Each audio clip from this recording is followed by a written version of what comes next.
Hello, good morning. Can everybody hear me?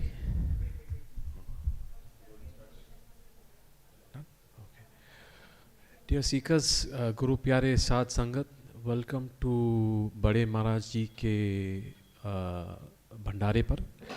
Um, those who have attended in person, bahar registration counter hai, and those who have not registered can register directly right now.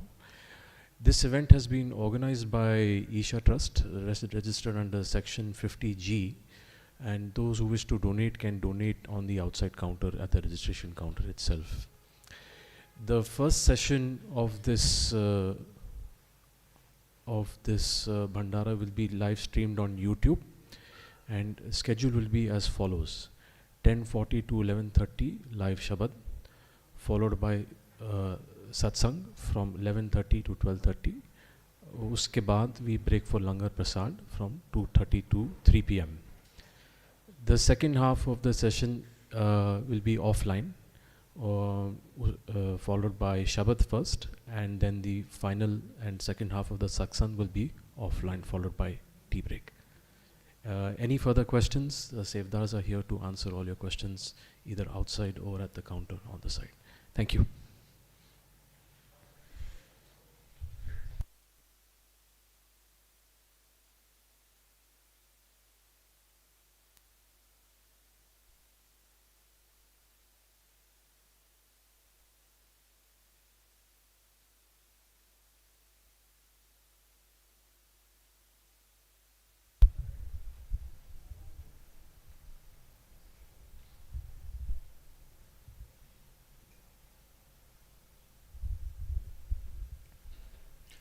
बानी कबीर जी।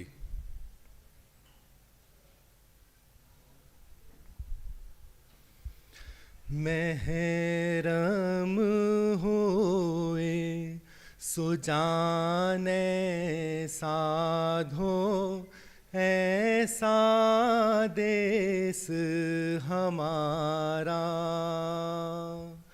महरम होए सो जाने साधो, ऐसा देश हमारा। ऐसा देश हमारा। वेद कतेब पार नहीं पावत, वेद कतेब पार नहीं पावत, कहन सुनन से न्यारा। कहन सुनन से न्यारा। जात बरन कुल किरिया नाही, संध्या नेम अचारा।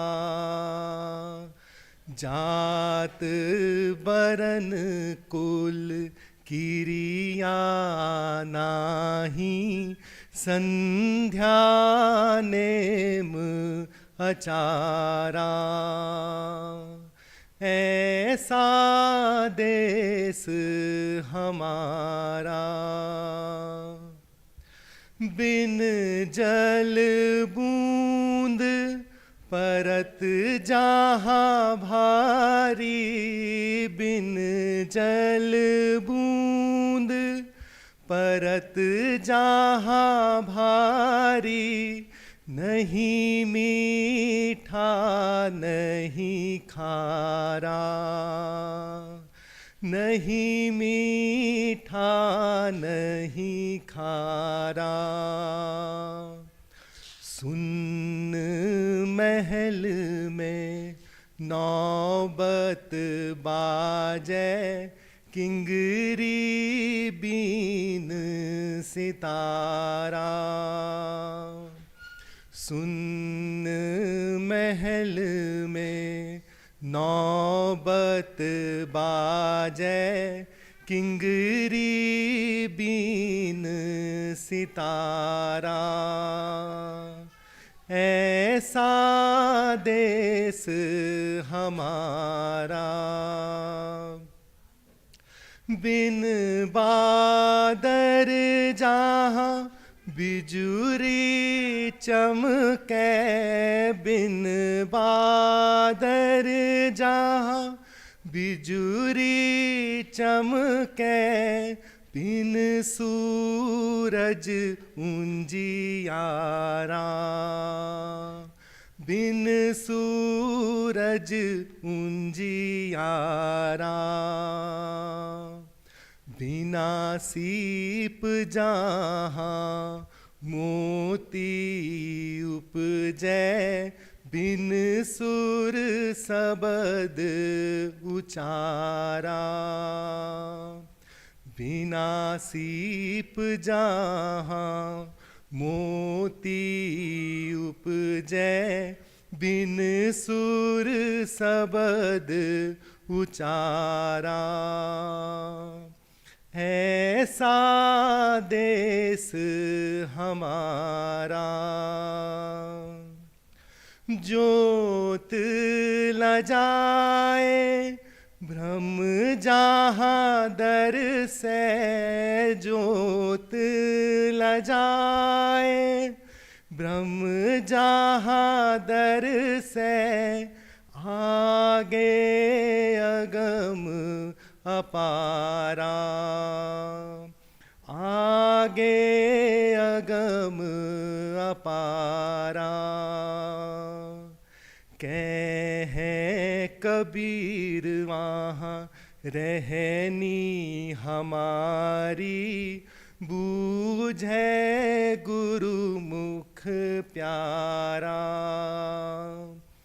कहे कबीर वहाँ रहनी हमारी, बूझे गुरुमुख प्यारा। महरम होए सो जाने साधो, ऐसा देश हमारा। ऐसा देश हमारा।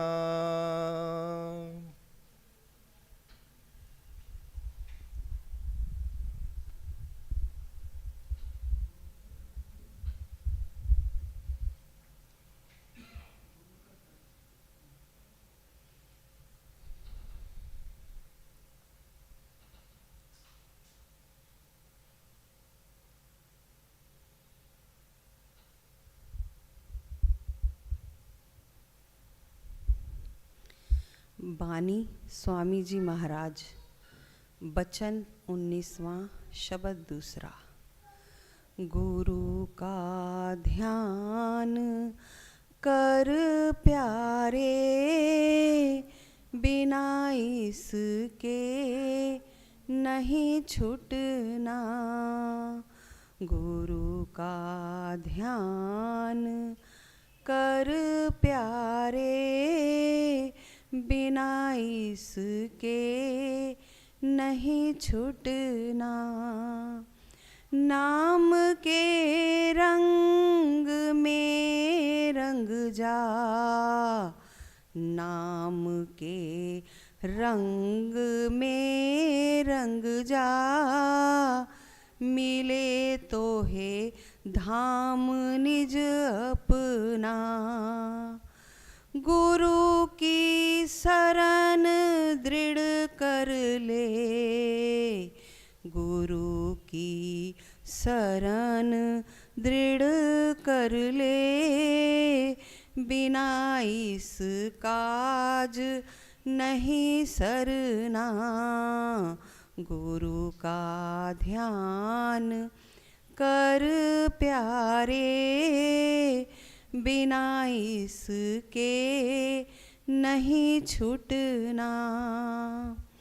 लाभ और मान क्यों चाहे, लाभ और मान क्यों चाहे। पड़ेगा फिर तुझे देना। कर्म जो जो करेगा तू, कर्म जो जो करेगा तू, वही फिर भोगना भरना। गुरु का ध्यान कर प्यारे, बिना इसके नहीं छूटना। जगत के जाल से ज्यों त्यों, जगत के जाल से ज्यों त्यों, हटो मर्दानगी करना। जिन्होंने मार मन डाला, जिन्होंने मार मन डाला, उन्हीं को सूरमा कहना। गुरु का ध्यान कर प्यारे, बिना इसके नहीं छूटना। बड़ा बैरी यह मन घट में, बड़ा बैरी यह मन घट में, इसी का जीतना कठिना। पड़ो तुम इस ही के पीछे, पड़ो तुम इस ही के पीछे, और सब ही जतन तजना। गुरु का ध्यान कर प्यारे, बिना इसके नहीं छूटना। गुरु की प्रीत कर पहले, गुरु की प्रीत कर पहले, बहुर घट शब्द को सुनना। मान दो बात यह मेरी, मान दो बात यह मेरी, करे मत और कुछ जतना। गुरु का ध्यान कर प्यारे, बिना इसके नहीं छूटना। हार जब जाए मन तुझसे, हार जब जाए मन तुझसे, चढ़ा दे सुरत को गगना। और सब काम जग झूठा, और सब काम जग झूठा, त्याग दे इस ही को गहना। गुरु का ध्यान कर प्यारे, बिना इसके नहीं छूटना। कहे राधा स्वामी समझाई, कहे राधा स्वामी समझाई, गहो अब नाम की सरना। कहे राधा स्वामी समझाई, कहे राधा स्वामी समझाई, गहो अब नाम की सरना। गुरु का ध्यान कर प्यारे, बिना इसके नहीं छूटना, गुरु का ध्यान कर प्यारे।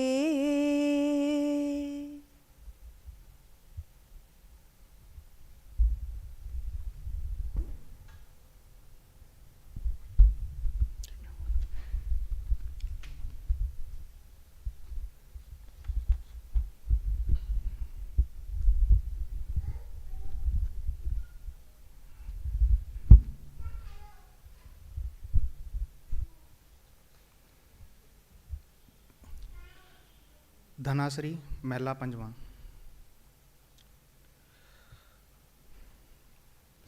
जो मांगे ठाकुर अपने ते, सोई सोई देवै। जो मांगे ठाकुर अपने ते, सोई सोई देवै। नानक दास मुख ते जो बोले, इहाँ उहाँ सच होवे। नानक दास मुख ते जो बोले, इहाँ उहाँ सच होवे। जो मांगे ठाकुर अपने ते, सोई सोई देवै। चतुर दिशा कीनो बल अपना, सिर ऊपर करु धार्यो। कृपा कटाक्ष अवलोकन कीनो, दास का दुख बिदार्यो। जो मांगे ठाकुर अपने ते, सोई सोई देवै। हर जन राखे गुरु गोविंद, राखे गुरु गोविंद। कंठ लाए अवगुण सब मेटे, दयाल पुरख बकसंद। जो मांगे ठाकुर अपने ते, सोई सोई देवै। नानक दास मुख ते जो बोले, इहाँ उहाँ सच होवे। जो मांगे ठाकुर अपने ते, सोई सोई देवै।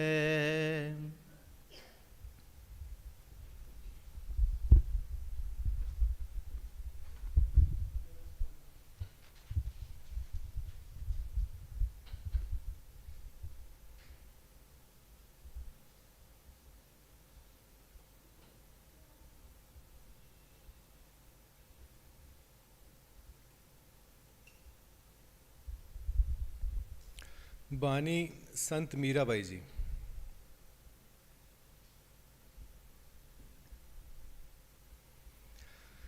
दरस बिन दुखन लागे नैन, दरस बिन दुखन लागे नैन। जब से तुम बिछरे मेरे प्रभु जी, जब से तुम बिछरे मेरे प्रभु जी, कबहू न पायो चैन, कबहू न पायो चैन। सबद सुनत मेरी छतियाँ कंपे सबद सुनत, मेरी छतियाँ कंपे मीठे लागे तुम बैन, मीठे लागे तुम बैन, दरस बिन दुखन लागे नैन। एक टक टकी पंथ निहारूं,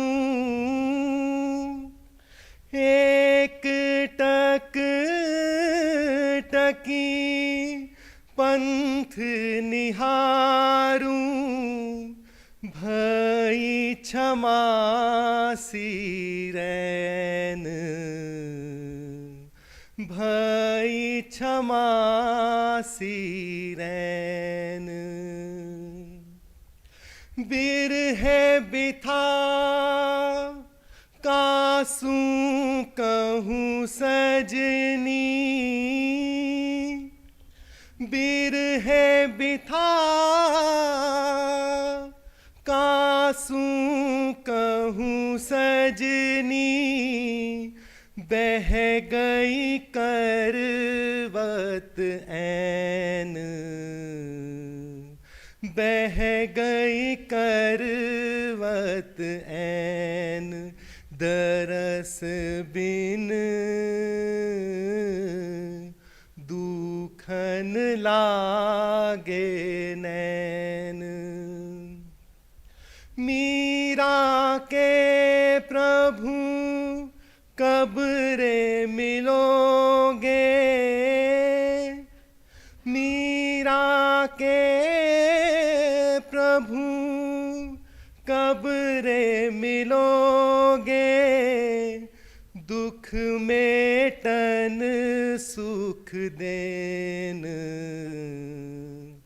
दुख मेटन सुख देन, दरस बिन दुखन लागे नैन, दरस बिन दुखन लागे नैन।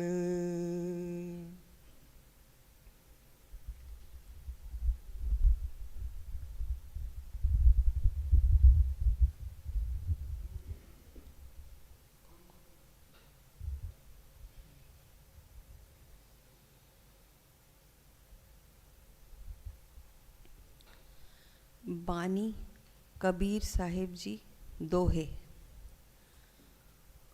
गुरु को कीजय दंडवत, कोट कोट प्रणाम, कीट ना जाने भृंग को, वह कर ले आप समान। गुरु को सिर पर राखिए,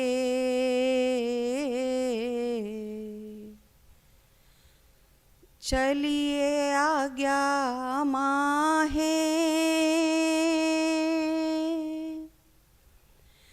कहे कबीर तादास को, तीन लोक डरना है, तीन लोक नौखंड में,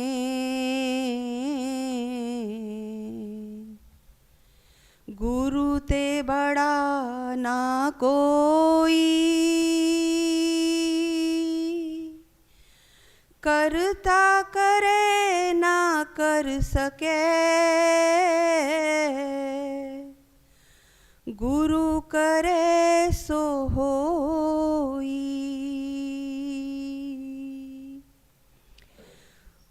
गुरु गोविंद दो खड़े, काके लागो पाए। बलिहारी गुरु आपने, जिन गोविंद दियो बताए। बलिहारी गुरु आपने, घड़ी घड़ी 100 बार मानुष से देवता किया, करत न लागी बार। गुरु मानुष कर जानते, ते नर कहिए अंध। महादुखी संसार में, आगे जम के बंध। कबीर ते नर अंध है, गुरु को कहते और। हरि रूठे गुरु ठौर है, गुरु रूठे नहीं ठौर। गुरु है बड़ गोविंद ते,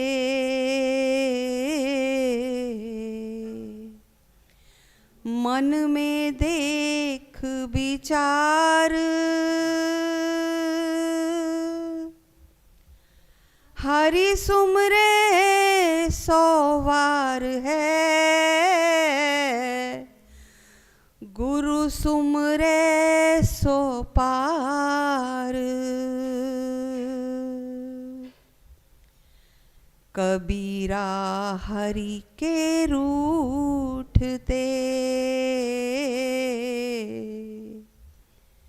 गुरु के सरने जाई। कह कबीर गुरु रूठते, हरि नहीं होत सहाई। गुरु की आज्ञा आवई,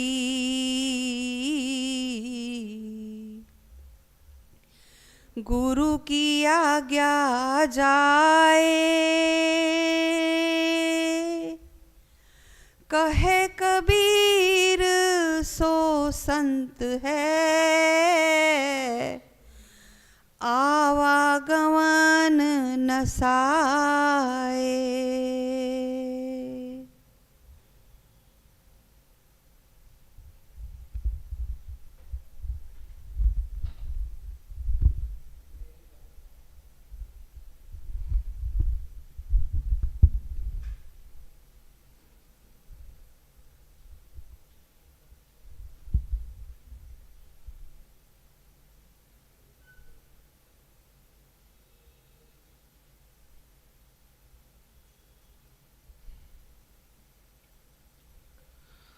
राग बिलावल, बानी कबीर जी।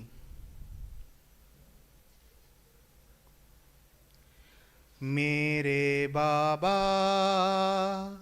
मैं बोरा, सब खलक सयानी मैं बोरा। मैं बिगड़ियो बिगड़े मत ओरा, सब खलक सयानी मैं बोरा। विद्या न परो बाद नहीं जानू, विद्या न परो बाद नहीं जानू। हर गुण कथत सुनत बोरानु, हर गुण कथत सुनत बोरानु। आप न बोरा राम की बोरा, आप न बोरा राम की बोरा। सतगुरु जार गयो ब्रह्म मोरा, सतगुरु जार गयो ब्रह्म मोरा। मेरे बाबा मैं बोरा, सब खलक सयानी मैं बोरा।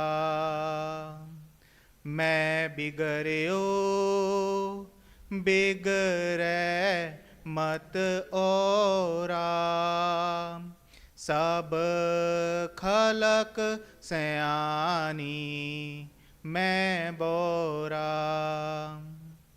मैं बिगड़े अपनी मत खोई, मैं बिगड़े अपनी मत खोई।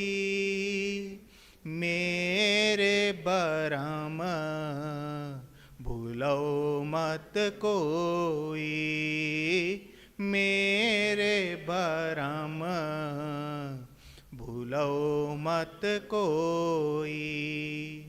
सो बोरा जो आप न पछाने, सो बोरा जो आप न पछाने। आप पछाने ता एक जाने, आप पछाने ता एक जाने। मेरे बाबा मैं बोरा, सब खलक सयानी मैं बोरा। मैं बिगड़ियो बिगड़े मत ओरा, सब खलक सयानी मैं बोरा। अब है न माता सो कबहू न माता, अब है न माता सो कबहू न माता। कह कबीर राम रंग राता, कह कबीर राम रंग राता। मेरे बाबा मैं बोरा, सब खलक सयानी मैं बोरा। मैं बिगड़ियो बिगड़े मत ओरा, सब खलक सयानी मैं बोरा।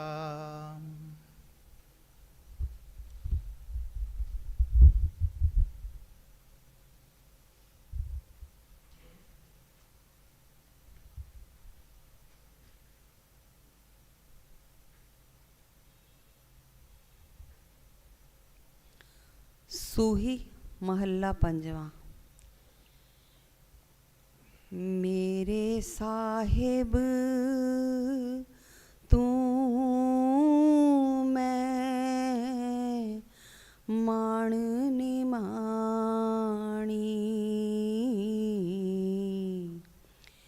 मेरे साहिब अरदास करी प्रभ अपने आगे, सुन सुन जीवा तेरी बाणी, अरदास करी प्रभ अपने आगे,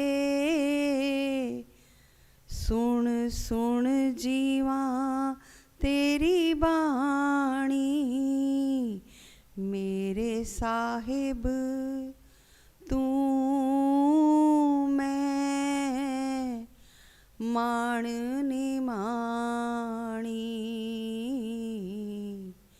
मेरे साहिब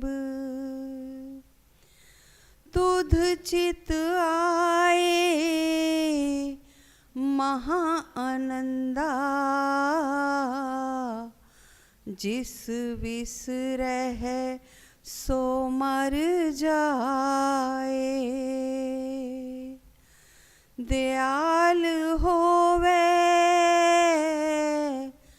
जिस ऊपर करते, सो तुध सदा ते आए, मेरे साहिब तू मैं माण निमाणी, मेरे साहिब चरण धूड़ तेरे से जन की होवा, तेरे दर्शन को बल जाई, अमृत बचन हृदय उर्धारी, तो कृपा ते संग पाई, मेरे साहिब तू मैं माण निमाणी, मेरे साहिब अंतर की गत तुध पे सारी, तुध जेवड अवर न कोई, जिस नो लाए लहे सो लागे, भगत तुहारा सोई, मेरे साहिब तू मैं माण निमाणी, मेरे साहिब दुई कर जोड़ मांगू एक दाना, साहिब तुठे पावा, दुई कर जोड़ मांगू एक दाना, साहिब तुठे पावा, सास सास नानक आराधे,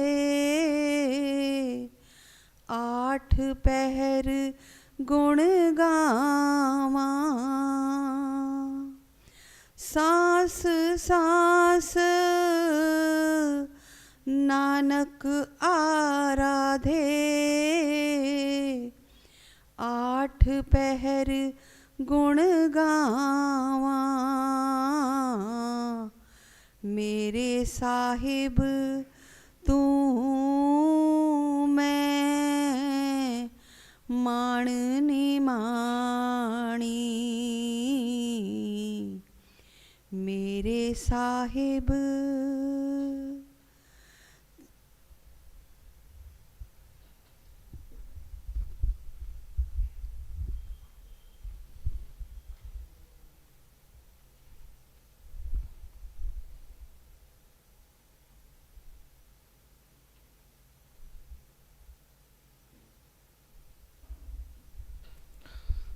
वाणी संत चरणदास जी।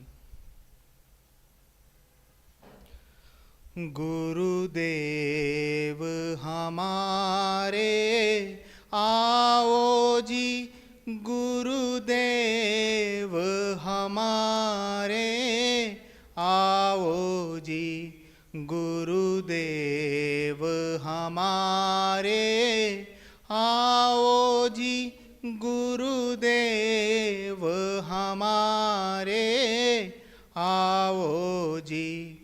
बहुत दिनों से लगो उमा हो, बहुत दिनों से लगो उमा हो, आनंद मंगल लाओ जी, आनंद मंगल लाओ जी, गुरुदेव हमारे आओ जी, गुरुदेव हमारे आओ जी, गुरुदेव हमारे आओ जी, गुरुदेव हमारे आओ जी।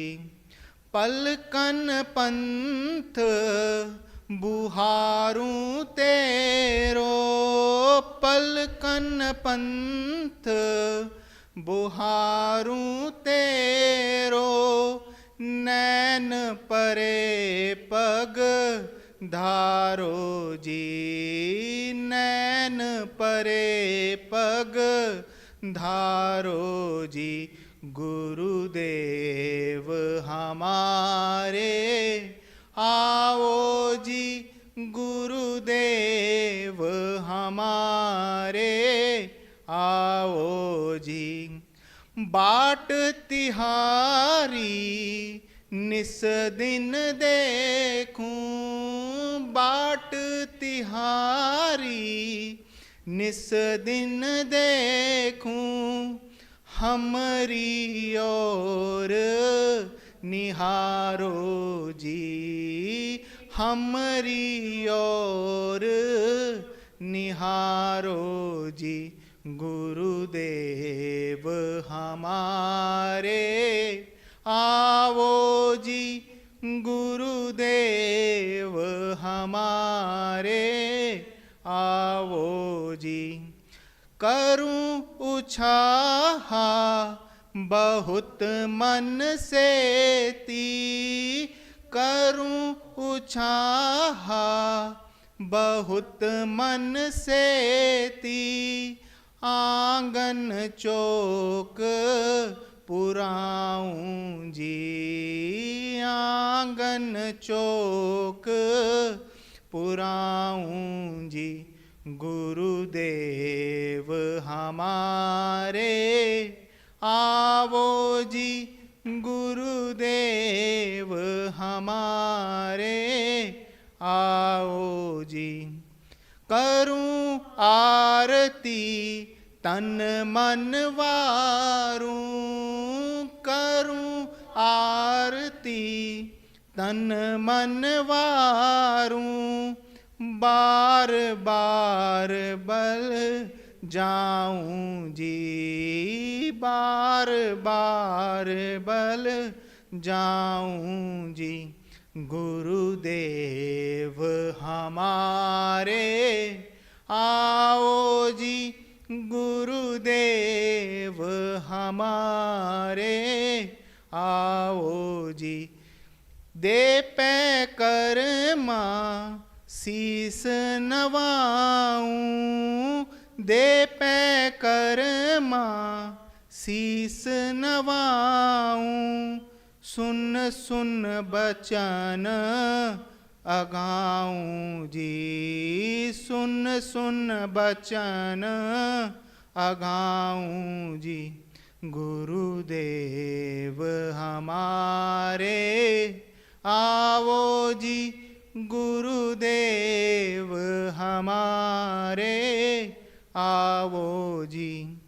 गुरु सुखदेव चरण हूँ दासा, गुरु सुखदेव चरण हूँ दासा।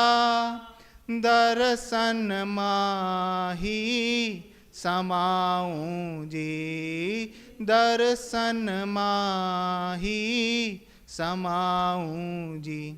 गुरुदेव हमारे आओ जी, गुरुदेव हमारे आओ जी।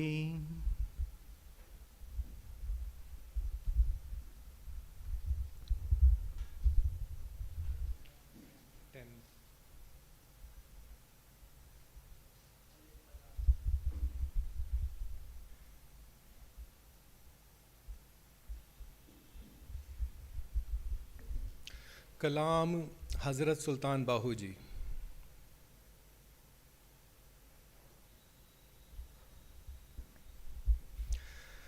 अलिफ अल्लाह चंबे दी बूटी,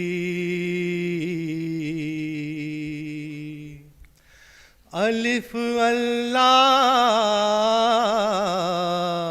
चंबे दी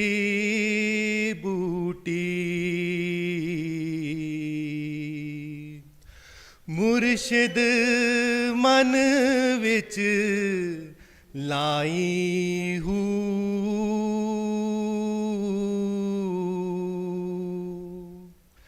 नफी असबात दा पानी मिल ओस, हर रगे हर जाई हूँ।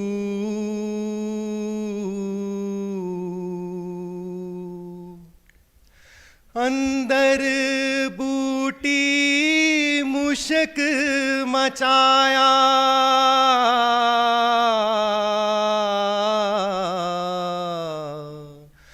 जां फुल्लाते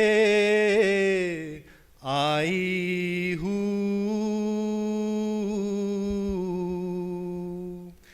जीवे मुर्शिद कामिल बाहू, जै एह बूटी लाई हूँ।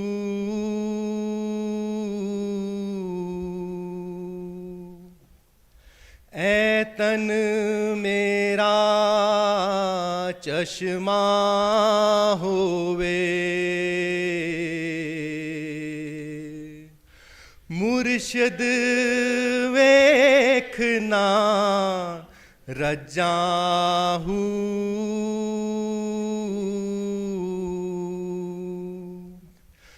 लूं लूं दे मुड़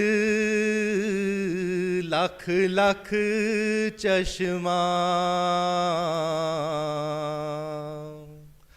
हिक खोला हिक कज्जा हूँ।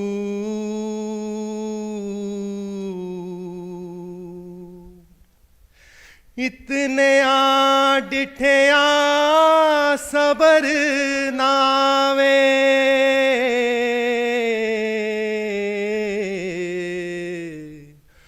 होर किते वल पज्जा हूँ।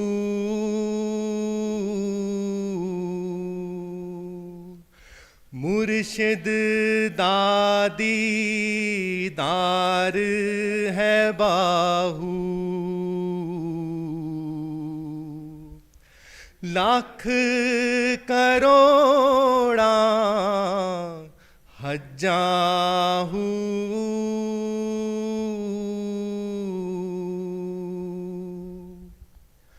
कामिल मुर्शिद ऐसा होवे, जो तो भी वांगू छट्टे हूँ।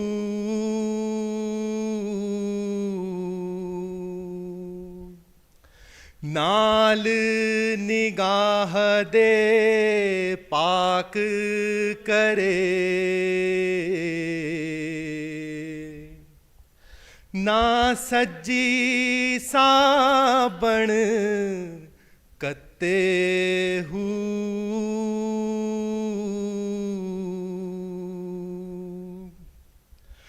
मैले नू कर देंदा चिट्टा,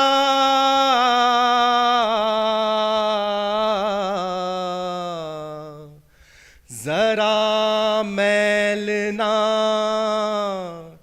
रखे हूँ।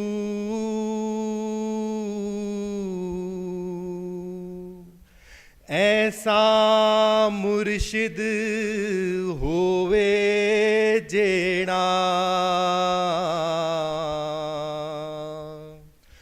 लूलू दे विच वसे हूँ।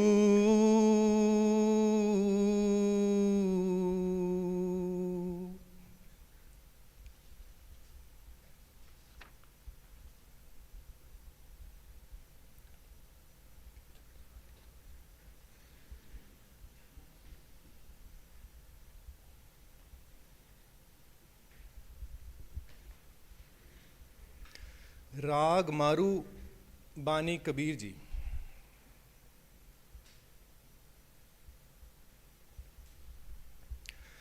राम सिमर राम सिमर राम सिमर पछताहेगा मन। राम सिमर राम सिमर राम सिमर पछताहेगा। पापी जियरा लोभ करत है, पापी जियरा लोभ करत है। आज काल उठ जाहेगा, आज काल उठ जाहेगा। लालच लागे जन्म गवाया, लालच लागे जन्म गवाया। माया परम पुलाहेगा, माया परम पुलाहेगा। तन जो बन का गर्भ न कीजै,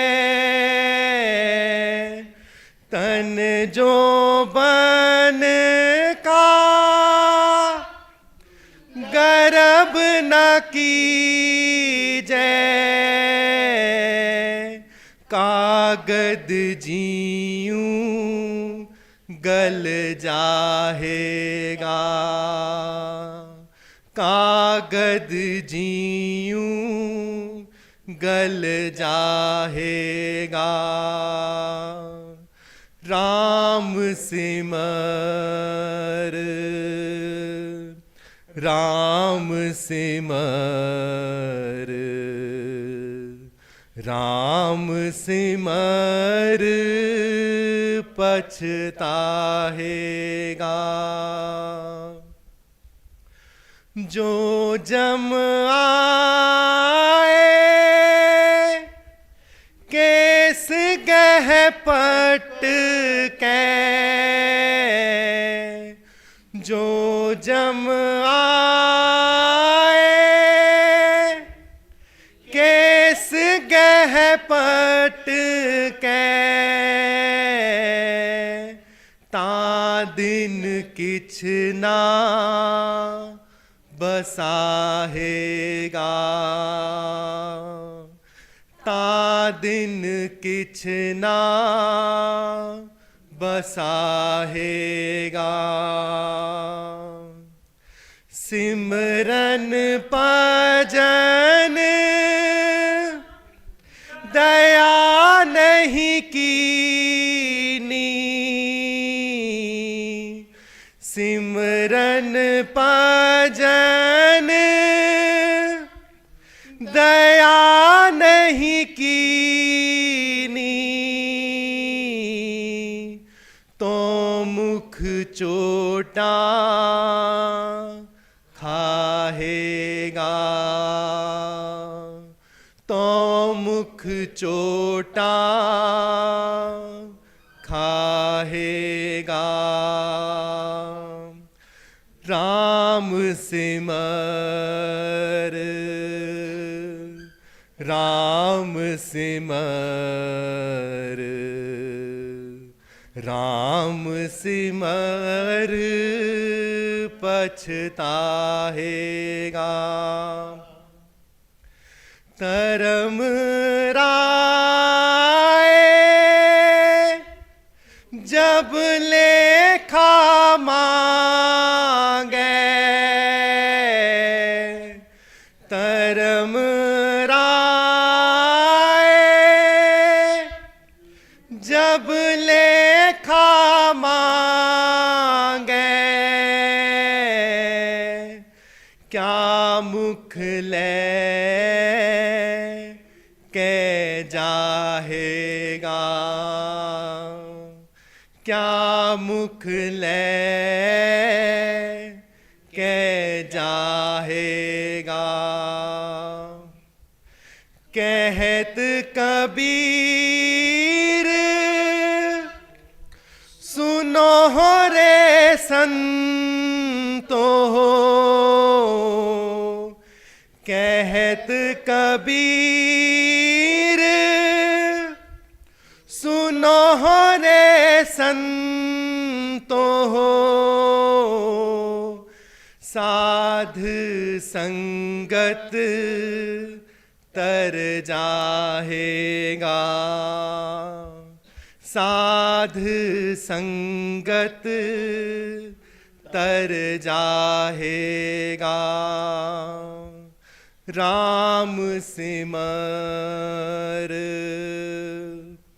राम सिमर, राम सिमर पछताहेगा। मन राम सिमर, राम सिमर, राम सिमर पछताहेगा।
Okay. Can you hear me at the back? Okay.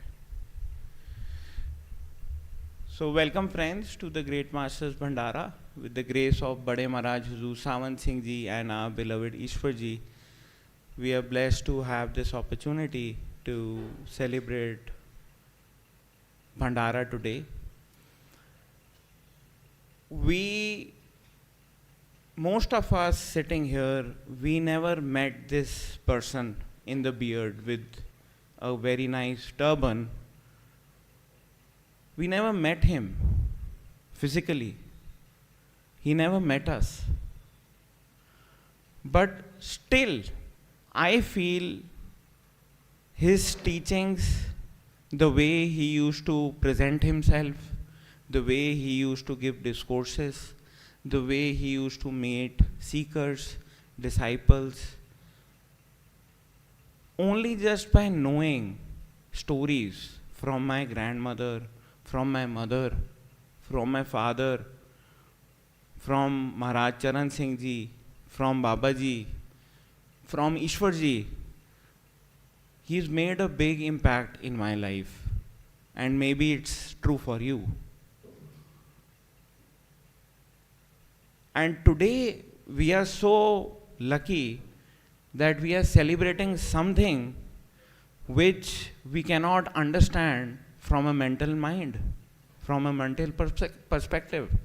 What we are celebrating? We are celebrating, literally speaking, a death of a person who was loved by many, of a person who had a special space at that time in seekers who had changed their lives. That person's death we are celebrating. So anyone who's watching this for the first time on YouTube, or anyone who's uninitiated on the concepts of Santmat, would be feeling that this guy is really crazy. Why is he celebrating a moment of sadness which we cry of sorrows when we leave a beloved person in our lives? Why are we celebrating? To understand this celebration, it takes a leap of wisdom, it takes a leap of faith, living faith, and it takes something which is too true to you, that in your subconscious you know that you are something else. If you have that inclination, only then you will be able to understand that in Santmat we celebrate death as the biggest celebration. Death, they say, for a seeker is the biggest liberation. Coincidentally, yesterday in the news, 2nd April in the US is celebrated by Trump as Day of Liberation. On a different note, on tariffs, but for me it was a big coincidence to share with you that today we are celebrating death of Bade Maharaj Ji, which is quoted as liberation of the soul, and in the news it's coming, it's a liberation day. So for me it was a big coincidence. So now we try to understand the concept of Bhandara. The concept of Bhandara is that teachings of Santmat which Bade Maharaj used to propagate, which every religion on the core has the same teachings. Every religion, every mutt, every sect, if you say, you take any sect who propagates about God Almighty or the divine truth, have the same concept which Santmat has. And what it is that you yourself are not just your body, you yourself are not just your senses, you yourself are not your mind, your thoughts, the concepts which you are taught. You are something more powerful. You are something more to all these covers. You are something which is powering these covers. You are something who, because of which all the creation is creating itself and is in survival mode.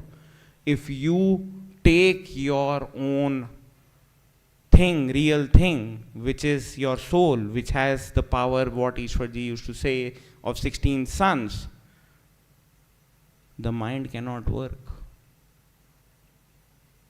The senses cannot perceive. The body will not be there. So on this Bhandara day, the teachings what great master used to profess, in Punjabi they say, नाम और नामी एक हो जाना. नाम, शब्द, कलमा, नाड, the word, almighty, karta purak are the same names given to describe God. So, नाम और नामी एक हो जाना, that means the professor of that power, of that word, of that creative power, of that totality becomes one with the totality. That is what we are trying to celebrate here. It's not a mere Bhandara of food or Bhandara or abundance of having a good meal together or having a gala time. It is Bhandara of wisdom. It is Bhandara of grace. It is Bhandara of that day when great master merged with the totality and he became more available to his disciples, to his seekers, and through his disciples he is still working till date. His work is not over. He is still working on other levels of consciousness and awareness, helping whom he is helping. He is helping each and every seeker who has that feeling of seeking. That feeling of seeking of the truth. If a seeker, we all are seekers. However, we are seeking for all the wrong things. We are seeking what our mind wants to make us seek for. For example, we may seek for a better job. We may seek for a better business opportunity. We may seek for big cars, more properties, more good children, more relationships, more friends, more family. We are all seeking things which our mind would take us back again and make us roam around in this world forever. It's a vicious cycle.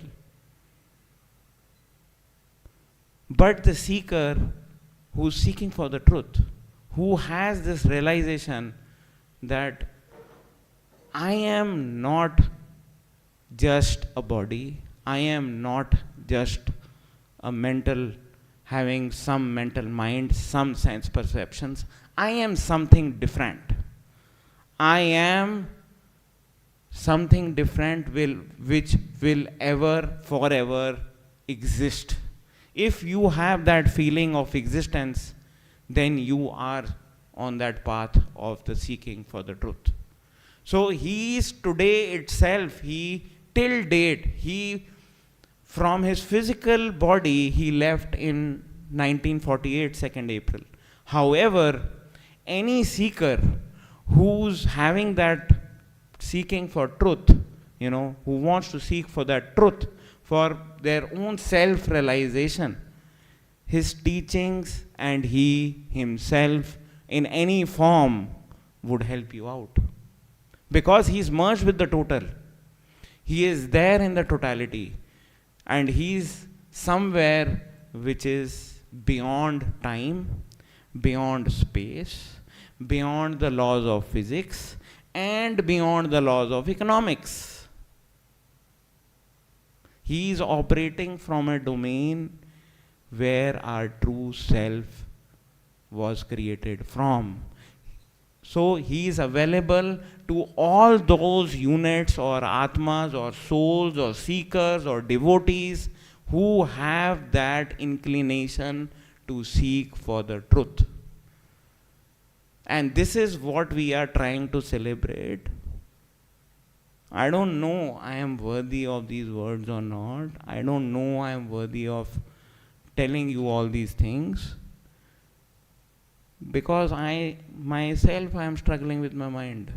If you ask my wife, if you ask my nephew, if you ask my neighbors, I have same anger, greed, lust, possessiveness. I don't feel myself worthy enough to sit in front of you and propagate something what great master used to propagate. However, I was found by his disciple Ishwarji, and we all sitting here might have met him personally, physically, and he was a devoted disciple of Bade Maharaji, of great master.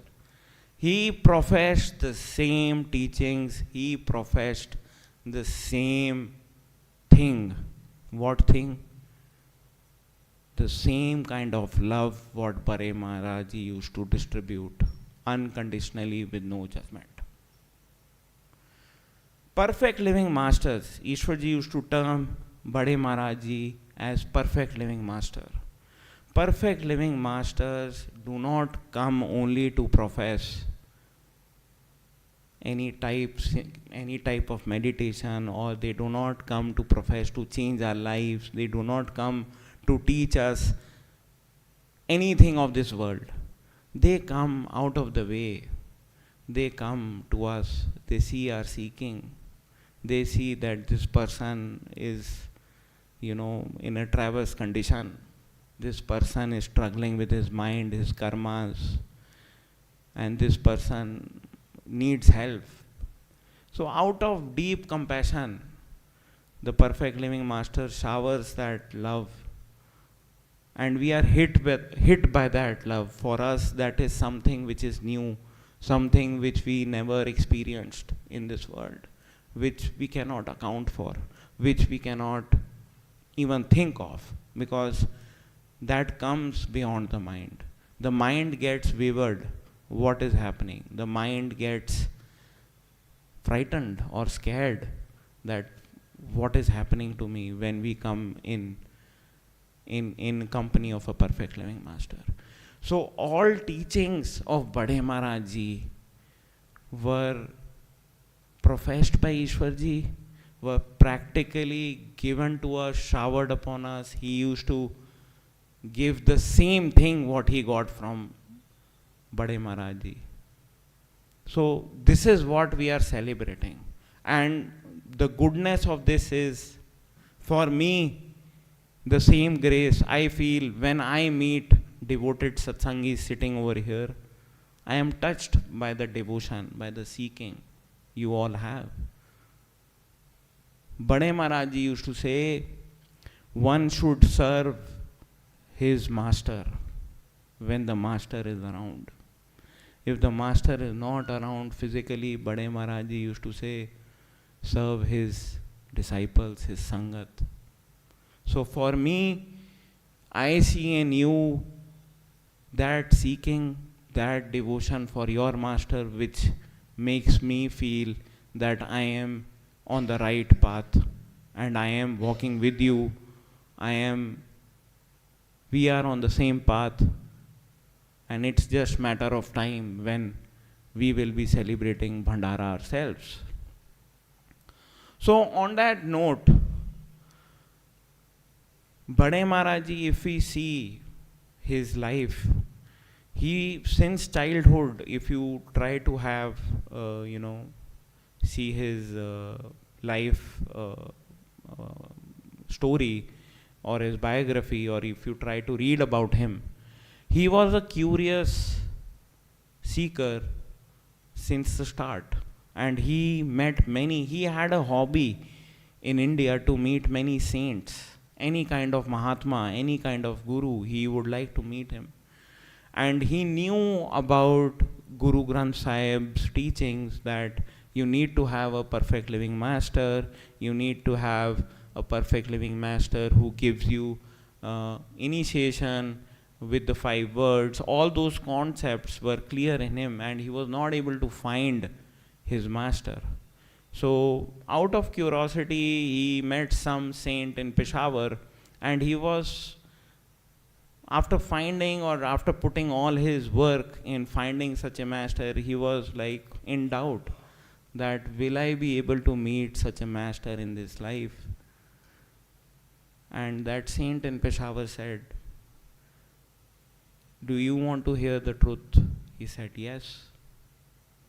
He said, yes, you will be able to meet someone, and you will not be able to meet. He will find you, but not right now. Your time has not come. When your time comes, the Guru will appear and pull you with his love and initiate you. He had the similar journey what a non-initiate goes through as a seeker trying to find a Guru. He had the same story. And he had to wait for his time. That when he is fortunate enough, when his time comes, he will be gotten found by a perfect living master. And that time came in a place in Himachal, I guess, where Baba Jaimal Singh Ji was there. And after there was a Bibi with Baba Jaimal Singh Ji, Bibi Ruko, who used to serve Baba Jaimal Singh Ji as a Sevadar. Baba Jaimal Singh Ji said that we have come only for this person. And he was there for a couple of days, and 2 days had passed. Bibi Ruko said that person is not aware that he has to come to meet you. And Baba Jaimal Singh Ji said he will eventually come to us. After 2 days, a friend of Baba Sawan Singh Ji said that there is a saint. Do you want to meet him? And it happened that Baba Sawan Singh Ji went to the satsang of Baba Jaimal Singh Ji, in which all his doubts, all his concepts, all the queries which he had were resolved.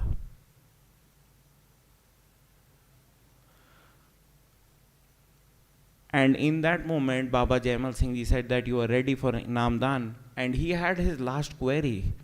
His last query was that all your teachings are in sync with the Guru Granth Sahib teachings.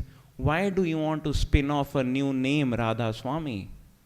Why do you want to add one new name to remember that Almighty as Radha Swami?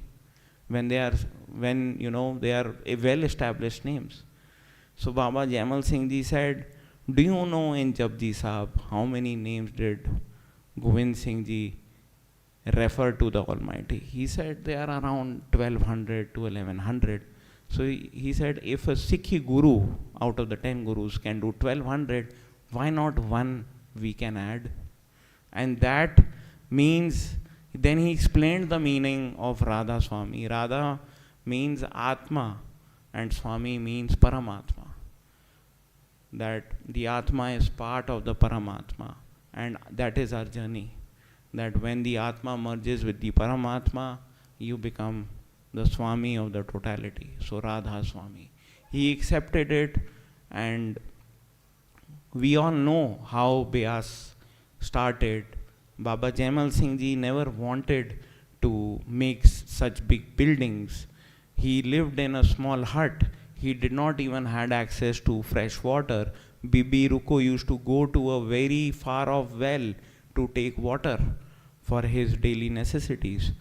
After seeing all this, Baba Sawan Singh Ji said that we want to construct a well, we want to construct a satsanghar. So Baba Jaimal Singh Ji used to say, why do you want to spend time in building buildings over here? This life is temporary for us. All these things are temporary. These will remain here. Why do you want to spend time in building all these things for convenience? The more convenience you add, the more things you would need. Isn't it better to meditate? But Baba Sawan Singh Ji, out of devotion to his master, he said, I want to serve you. We'll construct the well. You drink only once.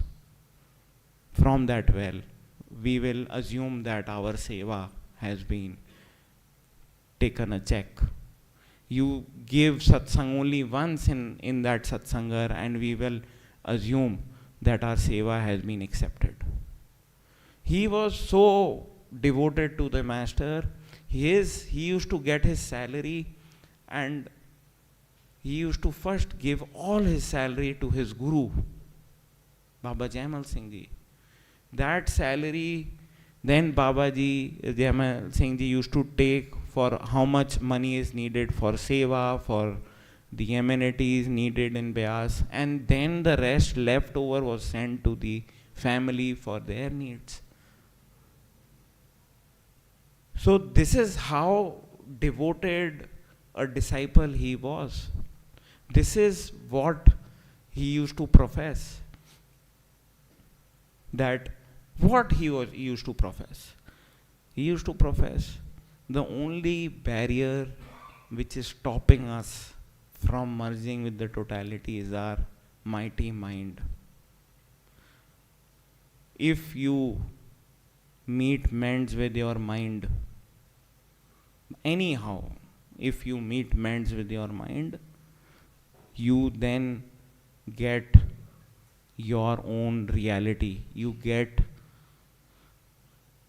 to know who you are actually. So this was his major teaching, that we are slaves of our mind. We are slaves of the vices of the mind. We take decisions with all the 5 vices, which are children. They are called the 5 children of the mind, which is anger, greed, lust, possessiveness, and ego.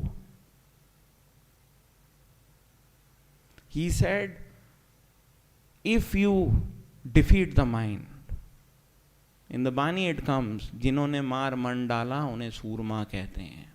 Who's the biggest warrior? Who has killed his own mind or break even with the mind. He is the greatest warrior. So he professed that if you are seeking for the truth, you only think what you have to do is take control of your attention, which is being used, abused by the mind. Take control of it, gather it, concentrate it, and take it upwards, which only a human being can do. Out of 8.4 million life forms, only a human being can do this. Not even angels, not even gods, not even goddesses, not even Devi Devtas, which we have outside and we go to their mandirs. They cannot. You can. He said the path which he teaches starts from the eye level. He did not say it starts from this energy centers. He never said that. He said at your eye center there are 2 parts of your body which basically demarcates the center of energies and center of awarenesses. His path starts and is only for the center of awarenesses, not for the energy chakras.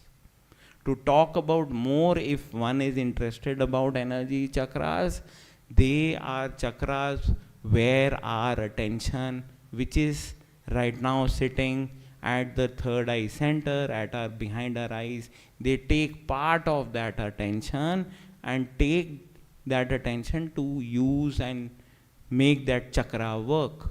For example, the first chakra is the Ganesha chakra, from where you pass stool. That is the first chakra. Then the next chakra is of Brahma, which is of your reproductive organ. Over there, that is the Brahma chakra, where your attention is being used for reproduction. The 3rd chakra is your Vishnu chakra, which is the Nabhi, which is your navel. The 4th is your heart chakra, where Shiva resides. The 5th chakra is your throat, where Shakti resides.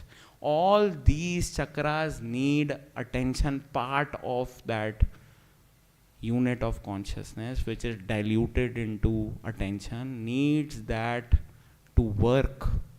All these chakras are below you. If you want to do meditation of these chakras, you won't get the true enlightenment. You will get some visuals, you will get energy, you will get everything which is in the mind, in the world, in the senses. That's it. You may have pleasurable time, but you won't get contentment, ultimate happiness, or liberation. So, the meditation which Bade Maharaj Ji used to profess was termed as Surat Shabd Yog. What does that mean? It means Surat is attention. It's translated as attention. Shabad is that totality of consciousness, or that kalma, that naad, that word, the creative power which has created everything. And yog means union. So by doing this kind of yoga, great master and Ishwar ji used to profess, you can attach your attention with that creative power sitting here. The spiritual path differentiates itself with all religions with the fact that spiritual path has an experiential, practical ways of moving ahead on the spiritual path. It is not only rituals. It is not only blind faith. There is no scope of blind faith. Spiritual path works on living faith, with which you can test in and out 24/7 by use of that type of meditation. By putting your attention, attaching it with the Shabad. Now, as we explained, Shabad is that creative power, that totality of consciousness. But why do we only have to put our attention to it? Why not anything else? Further in the Bani it explains, Shabad Guru Surat Dhun Chela. What does that mean? It means that the real Guru is the Shabad and the real Chela is your attention. Your body is not the disciple. Your senses is not the disciple. Your capability to think, your capability to generate thoughts is not the disciple. Who is the disciple? The attention which we put outside, which we put on our thoughts, which we put in learning anything. It is as simple as putting your attention in your classroom as we used to go in school and read our books or learn any definition or a concept of the word. It is as simple as that. All we have to do is gather that attention, concentrate at the third eye center, with which we can move in the direction of center of awarenesses, which are the 6 chakras which they say after third eye center, which come are horizontally backwards of the anda. Then they go upwards for Brahmanda and Sachkhanda. So every level has 6 chakras. Most of the world is roaming around the energy centers. This type of meditation is only for getting awareness of your center of awarenesses and eventually your true self. It's a path of self-realization. Now, if we see that Bani, Shabad Guru Surat Dhun Chela from the other side, it means that your attention is a subset of that creative power. It means that the attention which you have has an ounce of that Shabad in it. Wherever you will put your attention, that thing will get created for you. That experience will get created for you here. If you put your attention in a subject, you will be a learned person in that subject. If you put attention in some worries, those worries will actually become reality for you. If you put that attention in any new idea, you may bring up a new idea in this world, and you'll be, professed for that idea. You'll be known for that idea. So this attention which you have has that ounce of creativity in it, which you can extrapolate, get it. How would it get extrapolated?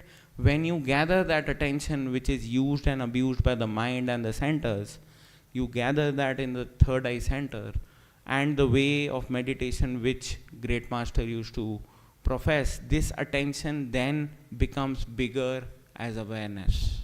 You get aware about your senses more. You get aware of your causal mind more.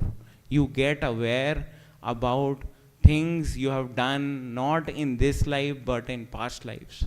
Things which will you do in the future. Things which the world will experience. Everything is sitting at the causal world, the universal mind. You will be able to access that truth which is going to happen.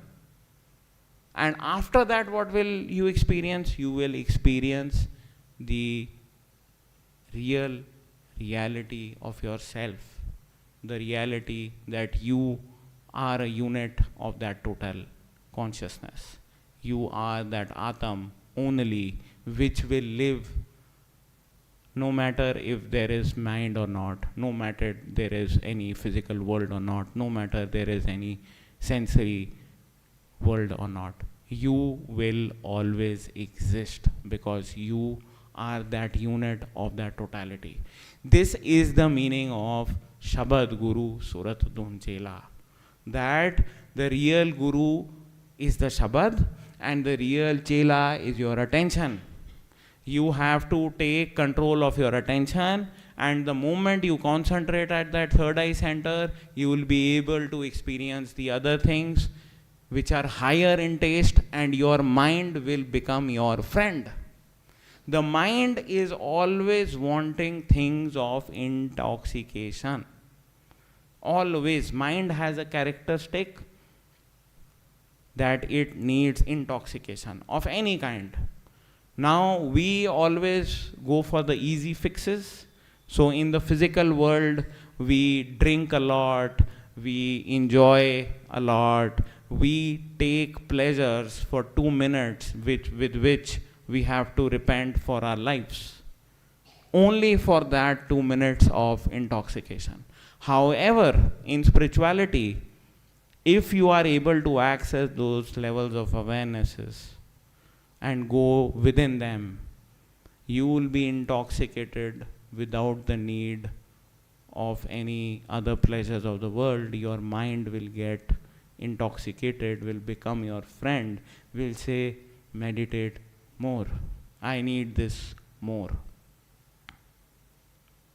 And you will make amends of the mind with the mind and move ahead.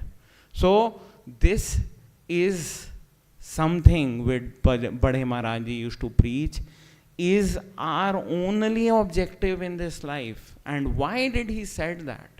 Again, let me reinforce the concept of Bhandara. He is saying birth is a subset of death, meaning only if you are having a human birth, only then you will have a human death. Now, between this, you have a life. You can make the most of it. How? By learning that only in a human birth you can learn this wisdom, and on your death day, when you come on your death day, that day is the deciding day for you. Will it be a Bhandara for you beyond time, or will again you will be pulled back by your desires? So a seeker, a disciple, prepares his life for that one day only, for that one deciding day, for that one independence day, for that one liberation day, that on your death day, you will get your life as a flashback.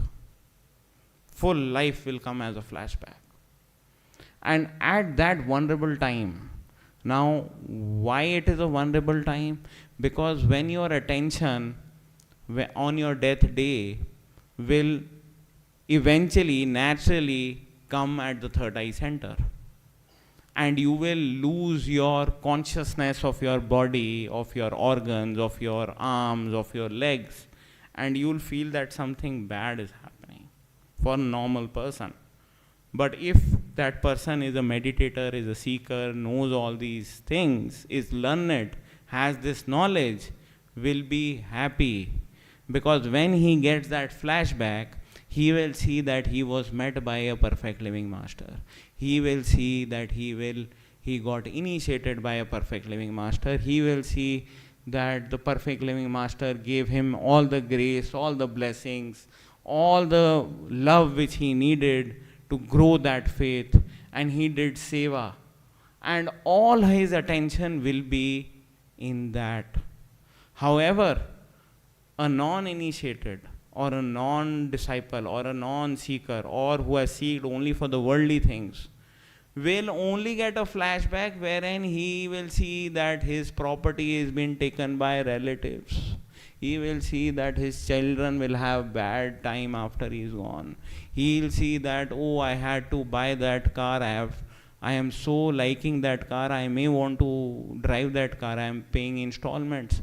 So his desires, which are incomplete, will pull him back into this world. However, a seeker who has done seva, who has done meditation, to the point that on the D-Day, he is only remembering the Guru. A very devoted disciple in the times of Maharaj Charan Singh Ji, Dada Bhabani Ji used to say, on the death day of a satsangi, there should be no other person, no relative who is a non-satsangi in that room. So that your dhyan, your attention is not diluted again in these worldly affairs. So that you can go and celebrate your Bhandara in a timeless manner. Without time only you will celebrate. So we all, as a human being, this is our core objective, to make our life the best, take the best out of it. And the best out of it is to coming out of the vicious cycle of the mind of life and death. Why it is called the vicious cycle? It is called the vicious cycle because your karma theory is relentless. Krishna used to say, Udo karman ki gati nyari se. That see, Udo, that ant which is roaming was once Brahma. And now because of bad karma, he is an ant. Karmo apni apni ke nede ke dur. Whatever you are doing, you have to pay for it. Nothing comes for free. Even things which you have not done, you have to pay for that. Why? Because when your unit of consciousness took up a causal mind, you entered a life, and n numbers of life were behind you, and n number of lives are ahead of you. You entered somewhere in the middle. So the unit did not take those karmas, they were imposed on that. Karmas are so that we all have some myths about karmas, that if we do some good karma, there is setting off of the bad karmas. That's not true. For good karmas, you will be sent to heaven, you will be given goodies. For bad karmas, you will be punished. It is a mechanism which is made by Kal and Maya and mind, which you cannot defeat individually. If given a chance, you will be always defeated. Bade Maharaj Ji used to say, if there are two farmers and a grain with wind just blew into the other farmer, that farmer has to compensate for that which he did not do. It happened with the wind. You have to compensate. The who got a grain out of wind has to compensate the first one. The karma is made. Karma is so harsh. And Ishwarji used to say there are 3 types of karmas. One is your sinchit karma, which are unlimited, which I just tried to explain. When you take a causal mind, n number of lives are imposed upon you, and n number of lives will be ahead of you. They are n numbered. You can't number them. They are infinity. They are anhad. This is part of your sinchit, which has no number. It's infinity, infinite. Then out of your sinchit, when you take birth in any life form, from your sinchit, your pralabad is made. In the Bani, they say, pralabad pehle bani, pache bani sharir. Your pralabad is made, your destiny is fixed first, then you take birth. That is pralabad. What does pralabad define? What kind of life form you will get? Where you will take birth, in which country, what kind of family will you get, who will be your siblings, how will your life be, even to the extent who will you marry, how many marriages will you have any or not. We feel we choose our life partner. No, it's fixed. Most of our life is fixed. And what is the third type of karma? It's kareman, which you do, which you willfully, with your contemplation, with your mind, you feel you have power of free will. You have calculated everything, and now I am to do this action. Your sinchit derives the pralabad. Your pralabad derives your kareman. If you visit those center of awarenesses in your meditation, you will gain wisdom that the feeling of free will which you have is not free. You have to pay for it. Your sinchit derives your pralabad.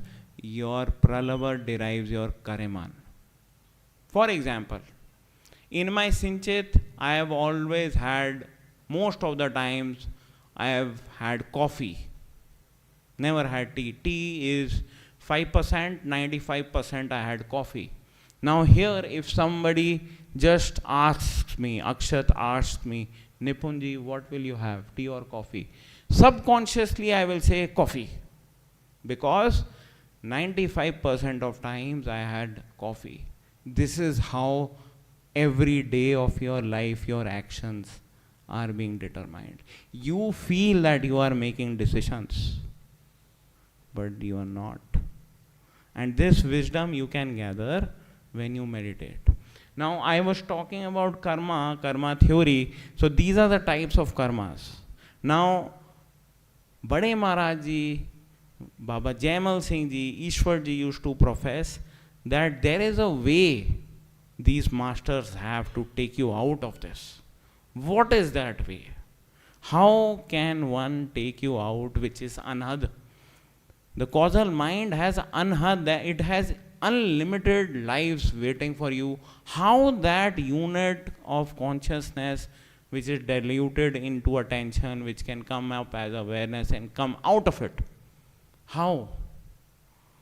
If it's only if you think if you can individually do it, you cannot. You individually would not be able to beat the universal mind. You have a unit of mind and you want to go out of the universal mind. With the mind, you can't beat the mind. Something which is external, something which is above, something which is greater, something which created the universal mind can only take you out. So what these perfect living masters say, or they have possession of that wisdom of totality, of that totality of consciousness from day one.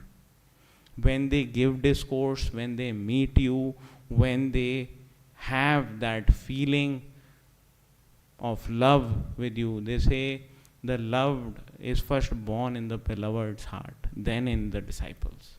They have that power of love, compassion, and which is granted by the totality of consciousness, which has created everything in them, sitting here physically.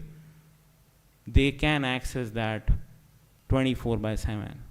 And with that compassion, when they initiate you, what would they do when they initiate you? Would they just give you a type of meditation that repeat these words, remove your thoughts, and you will get enlightenment? No.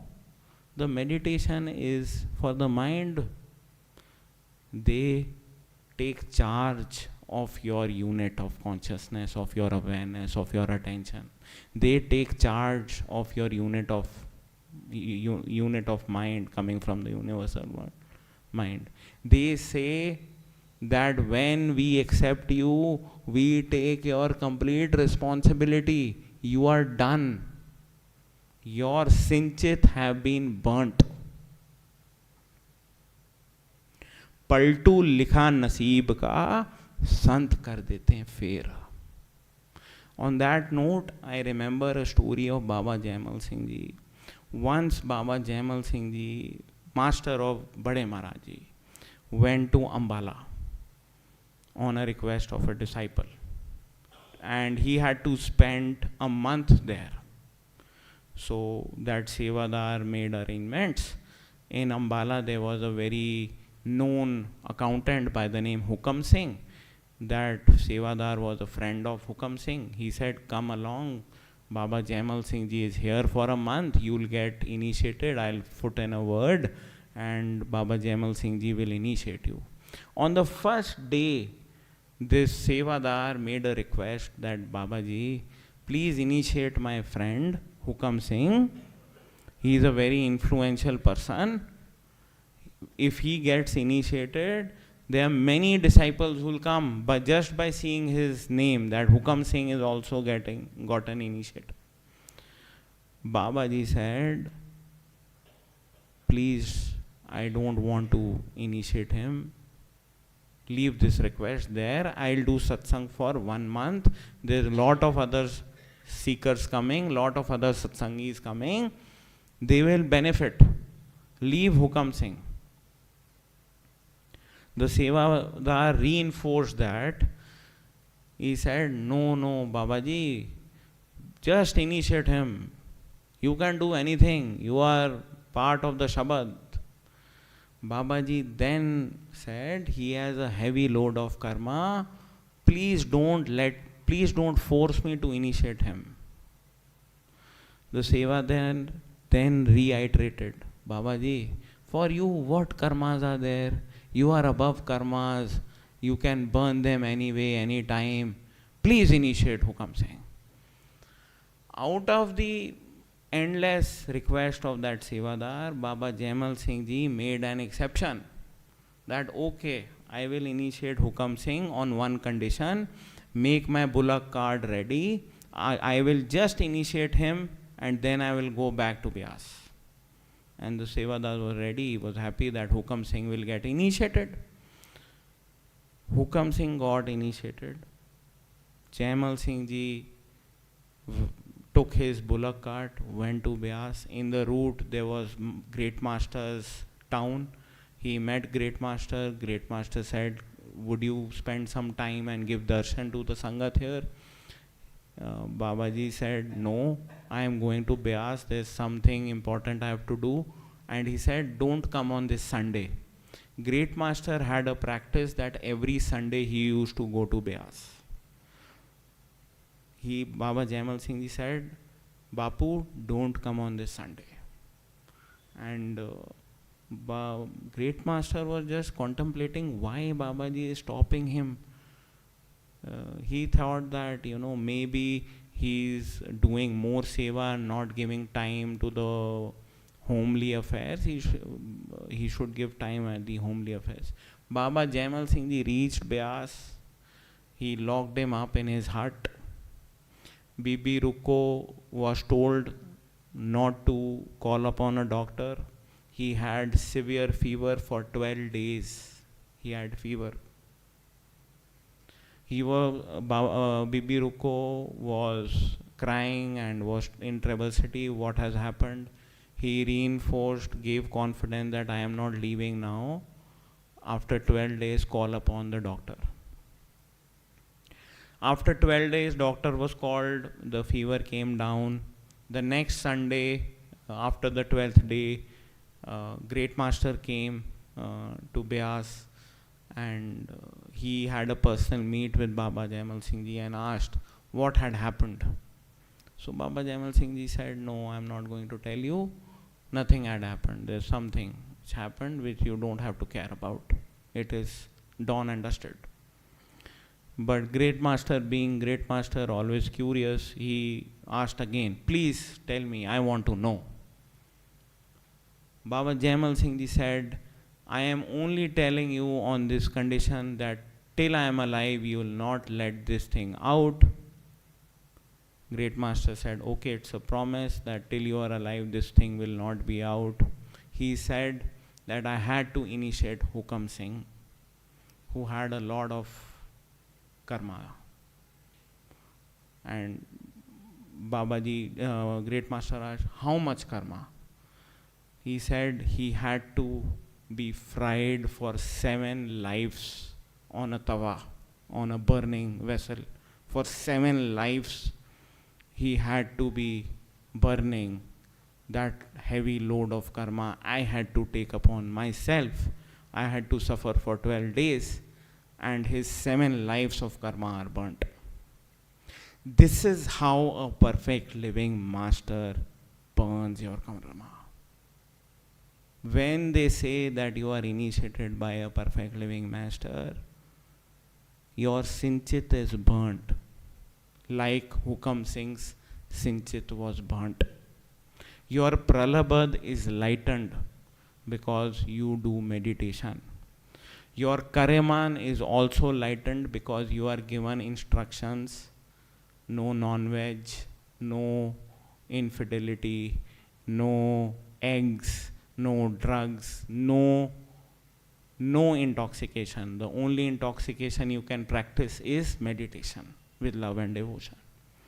So they take care of us literally by burning karmas, by burning that record on the universal mind. They take in charge on the D-Day, on your Bhandara day.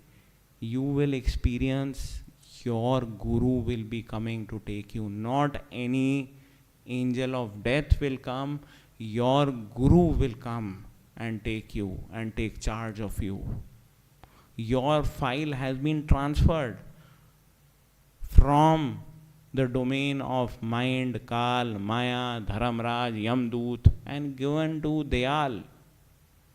Now a curious question arises, that if all human beings have that unit of consciousness, is Dayal so conditional that it will only come for initiates or disciples or seekers who know this tip, or they know Santmat teachings, only then that Dayal will come? For them only negativity is there in the creation. That's not the truth.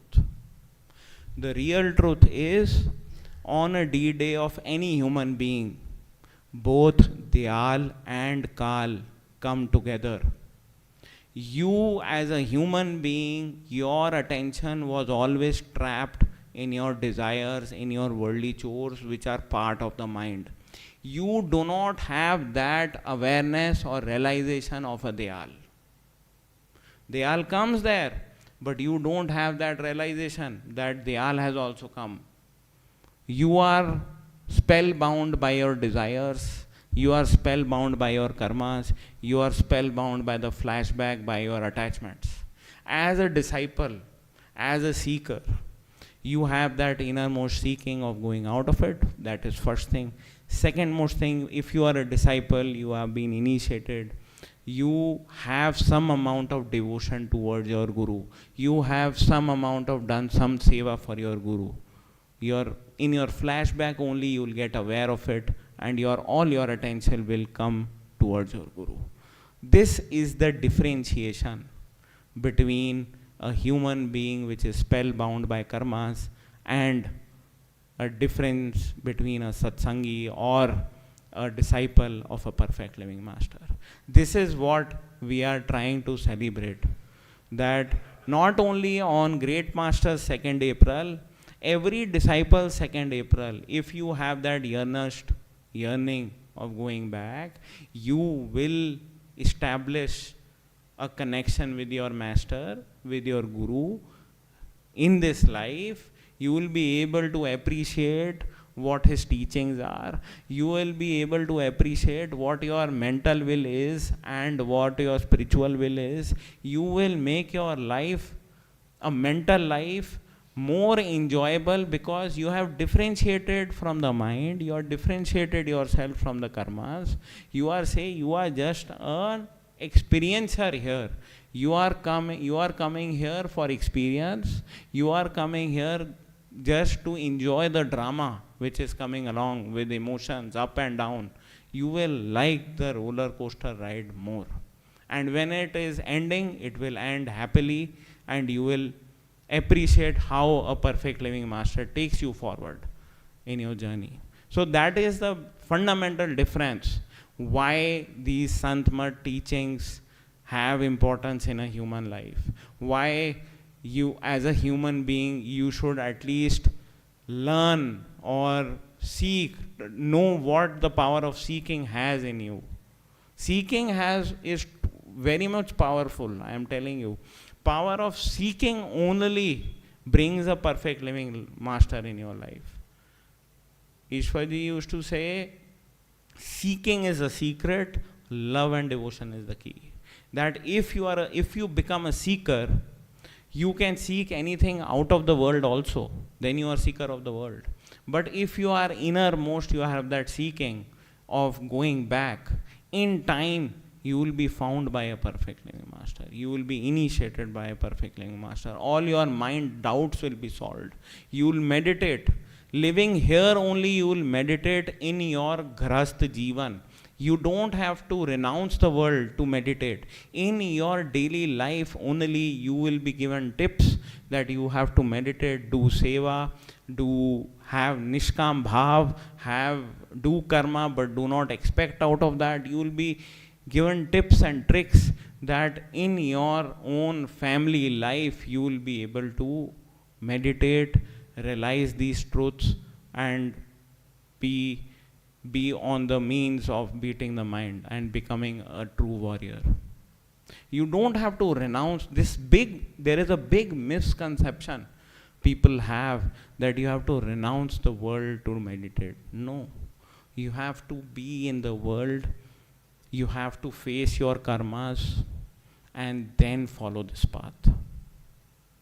There's a very well-known story of a saint who renounced the world and he did some energy chakras meditation, got some riddhi siddhi, and he was happy that his meditation has paid off, and he has some powers now. He had to, from the jungle, he was going to a town, to a city, that his meditation has benefited. There was a river and he had to cross that river. So being a saint, he was trying to find, is there a boat and a boatman who can take this saint to the shore of the town. There was no boat available. There was a fisher who was having lunch. So the saint said, I am a saint, please take me to the other side of the river. The fisher said, I am having my lunch. My daughter, being a saint, the fisher said, my daughter will help you out. The daughter went, brought the boat.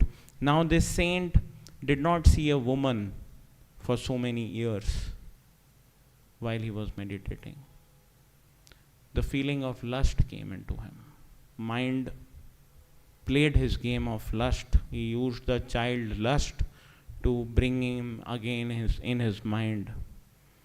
So the saint said to the fisherman's daughter that I like you, and you are very beautiful, and I have a feeling of likeness in you.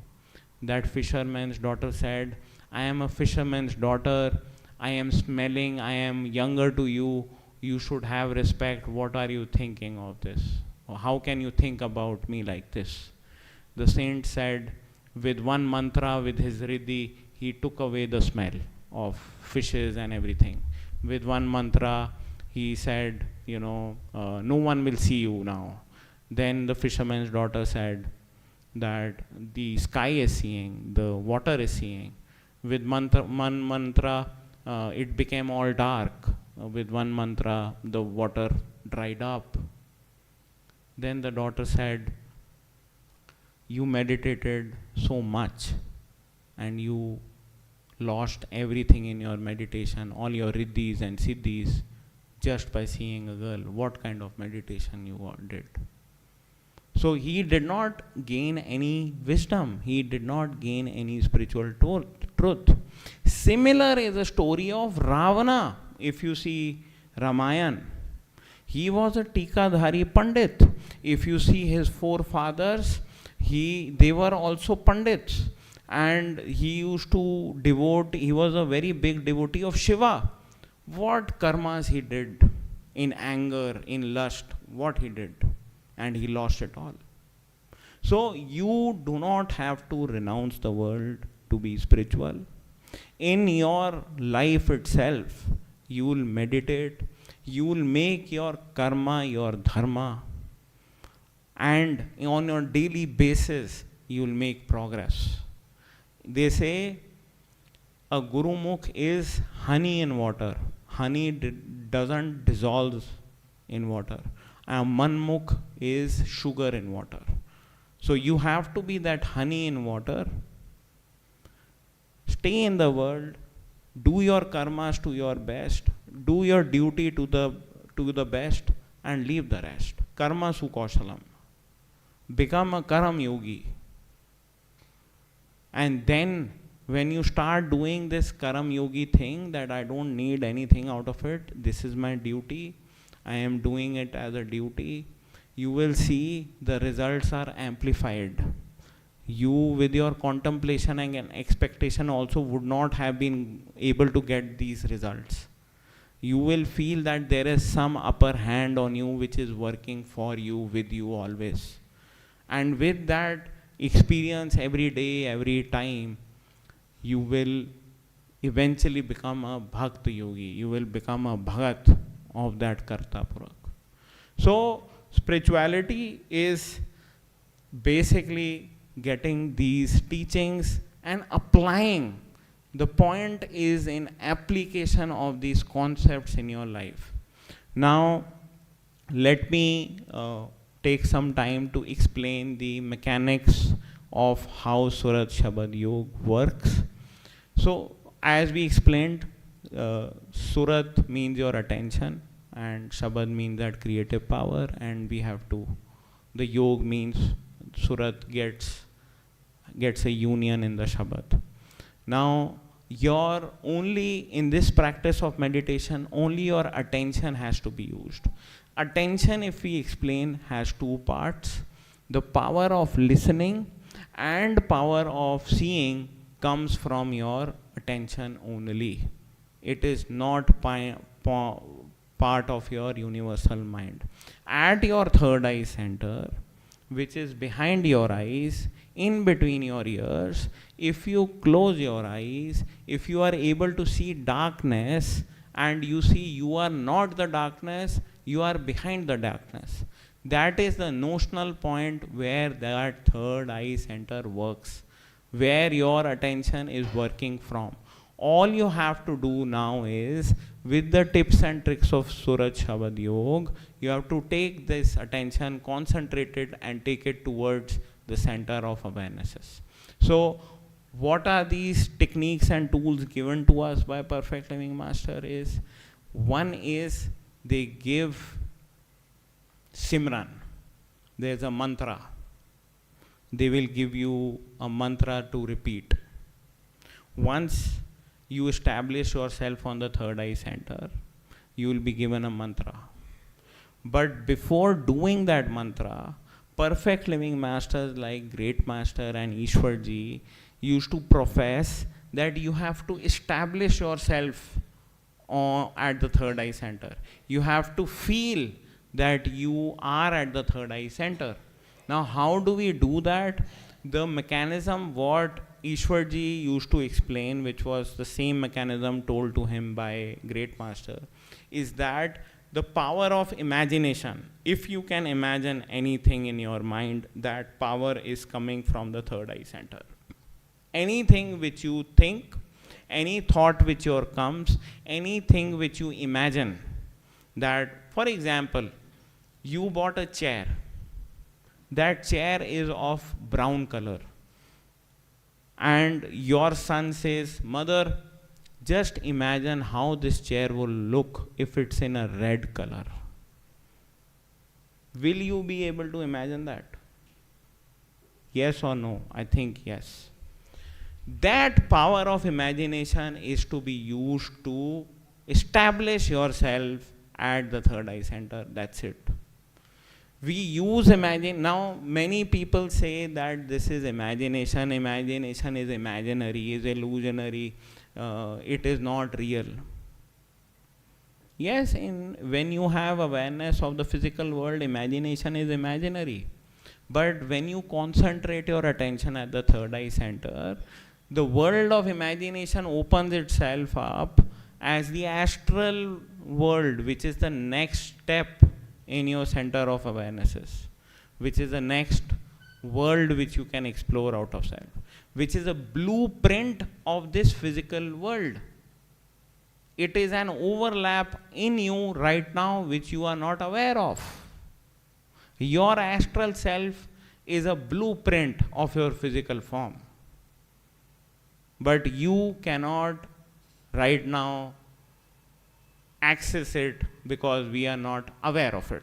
So we, with this type of meditation, first try to use your power of imagination. Now, many seekers, many satsangis have professed this is imaginary. But however, recently I got a reel from BBC which confirmed. There's a documentary which you can watch on Netflix. That's wonderful story of Henry Sugar. Henry Sugar got this power of imagination from a textbook in India which was written by Khuda Baksh. Khuda Baksh, if you Google him, was a real person who used to use his power of imagination to do miracles in the world. He was a live person. He died in 1981, and his faculty of accessing the imaginary world was opened up. So it is well documented on BBC. You can Google it, you can watch that documentary and see what Henry Sugar learned from this, power of imagination, and what tricks he used to play in casinos and win a lot of money and donate it to hospitals. So it is well established a fact that usage of power of imagination will help you in your meditation. So in our, we arrange meditation retreats. There we spend a lot of time in practicing this power of imagination, how you can do that. Today we have less time, so I will just give a gist of it. So how do we practice to concentrate our attention using imagination is, you close your eyes and then imagine that you are sitting in a room. It can be any room. And when you imagine yourself in a room, you don't have to focus that somebody is walking. You yourself have to be there. Like right now, I cannot see myself.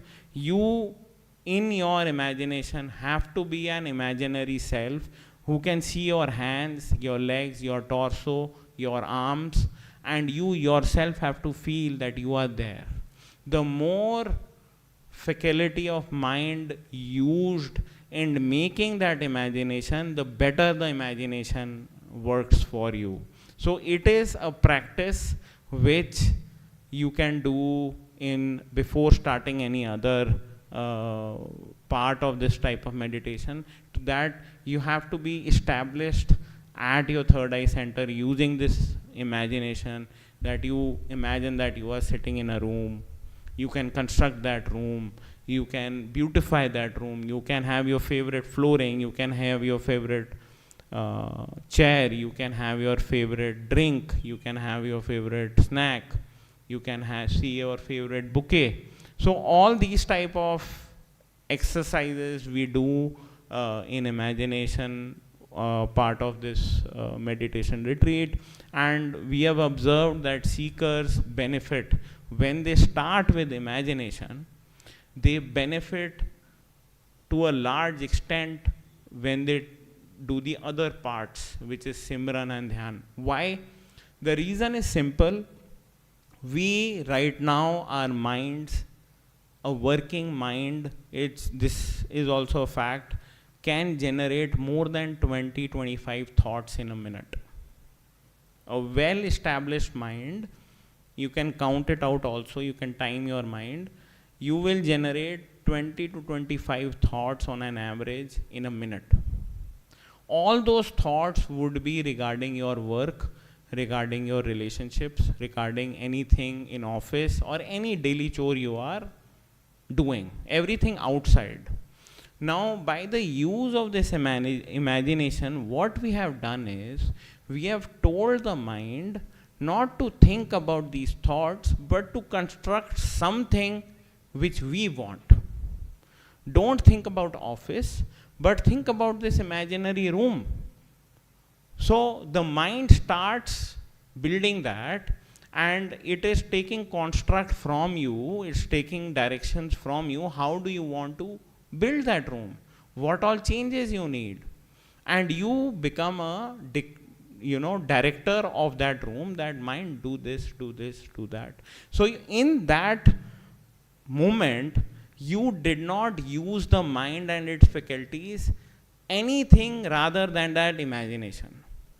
You have used the mind's faculty to make that imagination real, so that it's just a bypass, so that you do not get engrossed in the worldly chores again. It's just a bypass which we have created, a loading zone for the game if you want to play, if you can understand in that way. Just a loading platform that in meditation I have to now be in my imagination, and now with the imaginary self I'll do Dhyan and Simran. So the mind does not take you out from that imagination and forces you into your worldly thoughts. It's just a bypass which we have created, that don't think of the worldly. Or what happens else is, if you don't use imagination, it's a tug of war. You will try to do the Simran with your mind, but fail, and mind will make you fail. It will bring up any other thing which you have to complete, which it is there in your checklist. You will not be able to put your listening power in that speaking Simran from the mind. The mind will speak something, other things of the world which are going with you.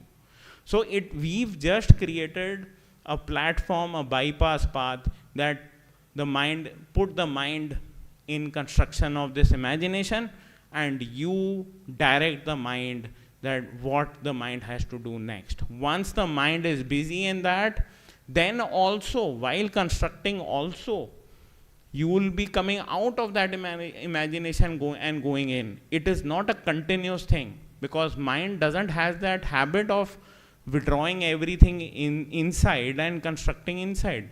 Mind has always taken you outside. So then the next step gives you more power, which is Simran. So once you have 50%, I would say, covered with your imagination, then you, with your imaginary self, start your Simran with the mind. It doesn't have to be done by the tongue. Kabir ji used to say, Mala to kar mein fire, jeeb fire mukh mahi, manua to char desh fire, ye to simran nahi. What does that mean is that you have a mala, you have beads in your hands, you are trying to do beads that simran one word one time, two word, and you are trying to do that, but your mind is roaming in the worldly thoughts. This is not simran. The objectivity of simran is that you push out all mind's thoughts with the words of simran. That is the objectivity. Why you get a simran from a perfect living master? You get simran from a perfect living master because you have to use it as a pump to push out all other thoughts from the mind and replace them with the words of simran. So the mind speaks loudly, clearly, the way you were given in initiation, the words of the simran. The mind speaks, not your tongue. The mind speaks them, and you are the listener. You put your attention in listening that simran. So the seeing capability is used in the imagination. Your faculty of attention used in seeing will be used in seeing, observing the imagination. Your faculty of listening would be used in listening the simran. Now, simran given by a perfect living master is very special. Why it is special? It is special because there is a concept of jap in Santmat. Whatever you do jap of, you make that jap your reality. If I always think about pizzas, if I always think about sport bikes, if I always think about having some gala time with my friends, eventually I will have that. Eventually you are contemplating, you are jumping to have pizzas. Eventually you will open your phone, type in Zomato, search for pizzas, find 4-star plus and order double cheese margarita or any other topping which you like. And it will be delivered in 30 minutes and yes, we had pizzas. So whatever you jump, you will eventually, that thing which you are making the jump will become a reality for you. So what these perfect living masters have done is they have constructed a simran which those words do not have any meaning in the worldly world. In the physical world they mean nothing. You can even Google these words and find out what these words are, but they won't work for you because they have to be given by a perfect living master only then they will work. So there's kind of an encryption going on here, that these words are the password, but they are encrypted. Encrypted means there's a layer of protection in those words given by the master, which will only work for you if it's given by a perfect living master to you. So the words, if you see individually, they do not mean anything. Physically, you won't be able to make a meaning out of it. They have taken an attribute of spiritual realms and constructed that simran for you. So when you do a jap of something which is assigning or has an attribute of center of awarenesses and spiritual realms, eventually you will reach there. So the concept of jap is being used in this mantra, that these 5 words, and it has to be 5 only, not 2, not 1, not 3, not 4, 5. And if you want to have that context, it's in Guru Granth Sahib. I can't remember the phrase right now, but next time I'll remember it. So so it has to be 5 words. With 5 words only you get that stack of the 3 mental realms and 2 spiritual realms. The first three words are of your mental realms only. The last two words have an attribute of spiritual realms. But you have to go through the first, second, third, then the fourth and fifth. You cannot directly branch to fourth and fifth. So you have to climb the ladder in ascending way to reach the totality level. So these words have a quality and attribute of those three worlds of the mental realms and the two worlds of the spiritual realms in them. They do not have any relevance in them if you try to articulate them in the physical world. What else does the perfect master make of it? The perfect living masters work from the totality, as we were trying to explain in the morning, that the perfect living masters only work from the totality. Being here physically, they are aware of everything. When they meet a disciple, they would see not only your past, but they would see your future as well, just by seeing eye to eye. And this is something which is very special. You have to make an eye-to-eye contact with the perfect living master to get access of that spirituality from him, of that grace from him. Only from the eyes you will get. Because from the eyes operate with the third eye center. With the third eye center is connected to the spiritual and mental realms, and he works from the totality. So these eyes are portals for you to get that access of spirituality from him. So whenever you see, the next tip which I can give you, whenever you see a Guru Mukh or a perfect living master, look directly in the eyes of that perfect living master.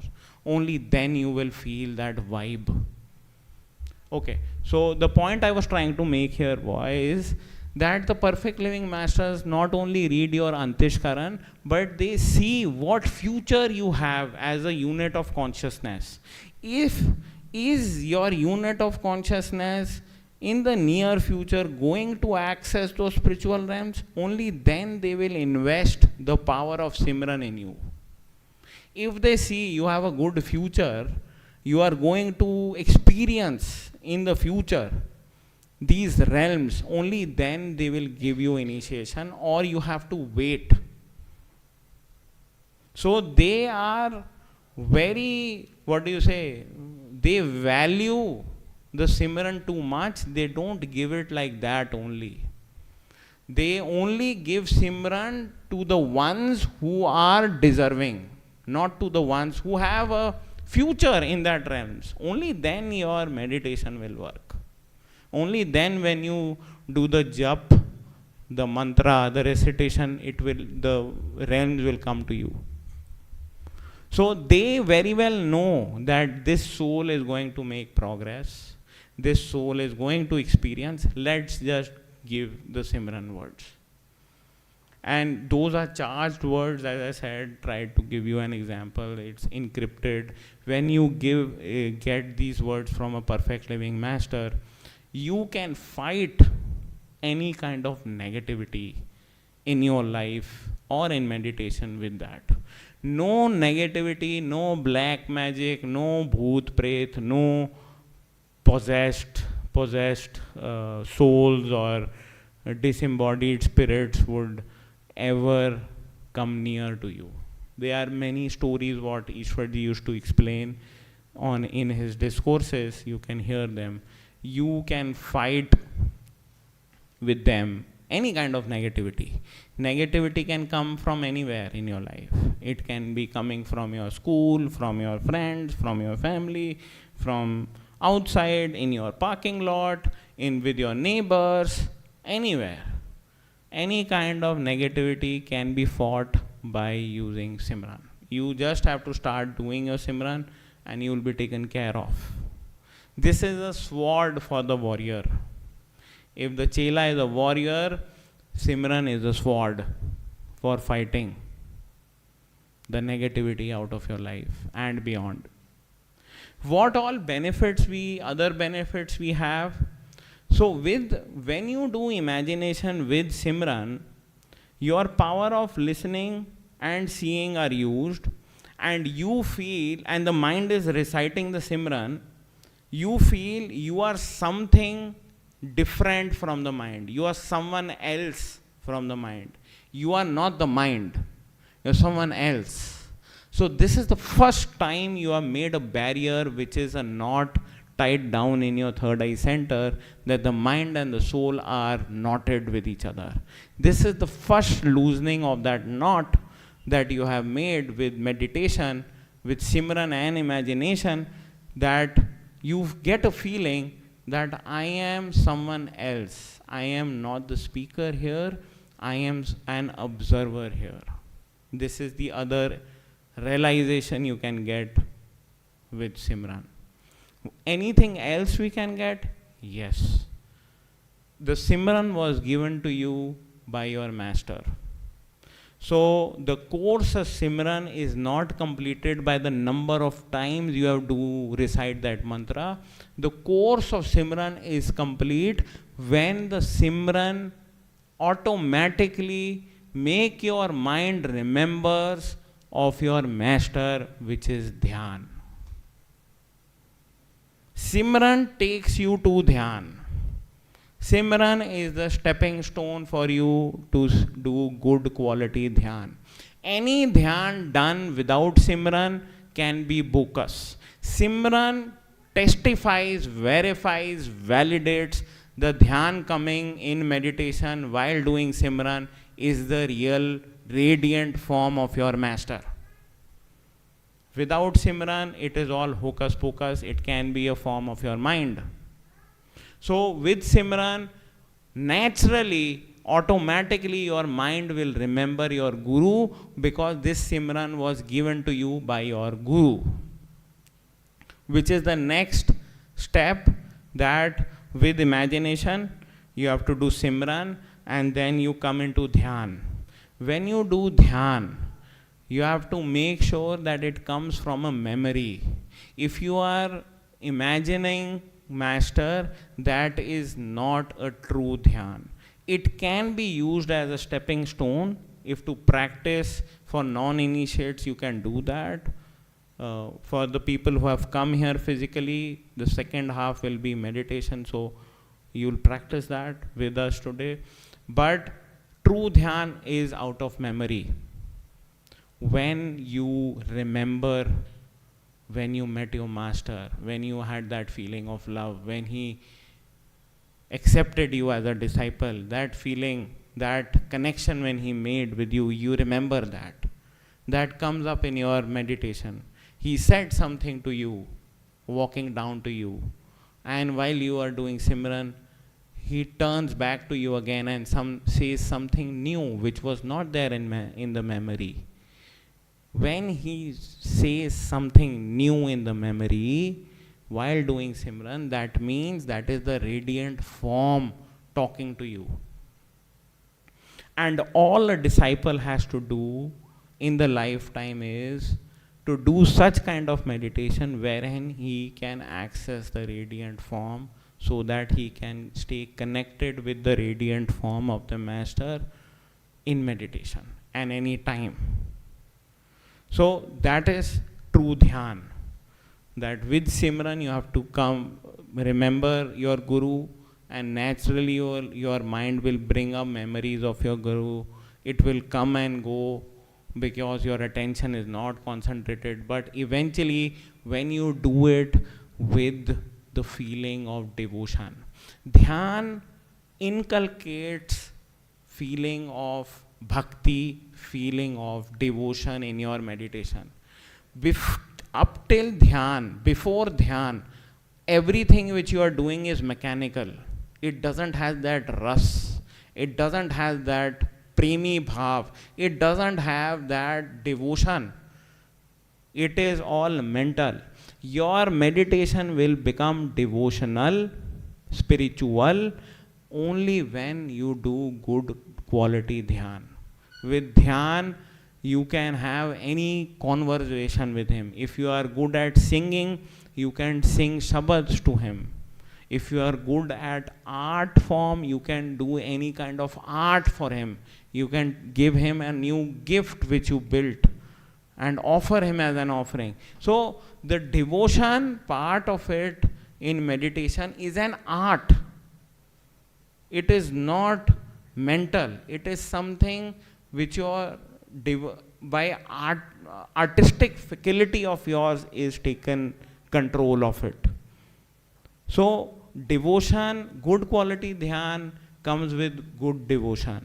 Good devotion comes with good dhyan. Now you would say that these are two statements which complement each other. Yes, it does. And that feeling of love which we were saying, that a perfect living master never judges, never make any conditions. See how Hukam Singh got initiated. The Guru took the karmas on his shoulder, suffered for 12 days, erased the 7 lives which he had to suffer. This kind of compassion is given to you by perfect living master. When you realize this in your meditation, you become a Bhagat. Then everywhere you see some or the other coincidence which is happening with you. Now this is dhyan. Eventually, as the mind has an output of thought processes, Surat Shabad Yoga also has an output which is Shabad or Bhajan. That's the third part, that with good quality imagination, you add good quality Simran, eventually Dhyan will come, and then the Shabads, then output which you will hear, the Shabad which we were trying to explain in the definition, Surat Shabad Yog, the Shabad which basically created everything, that Shabad can be heard, and your Surat will make union with that Shabad in this meditation. That Shabad is the output which you will hear. Your attention, when it gets cleansed and moves forward, will get connected to that Shabad.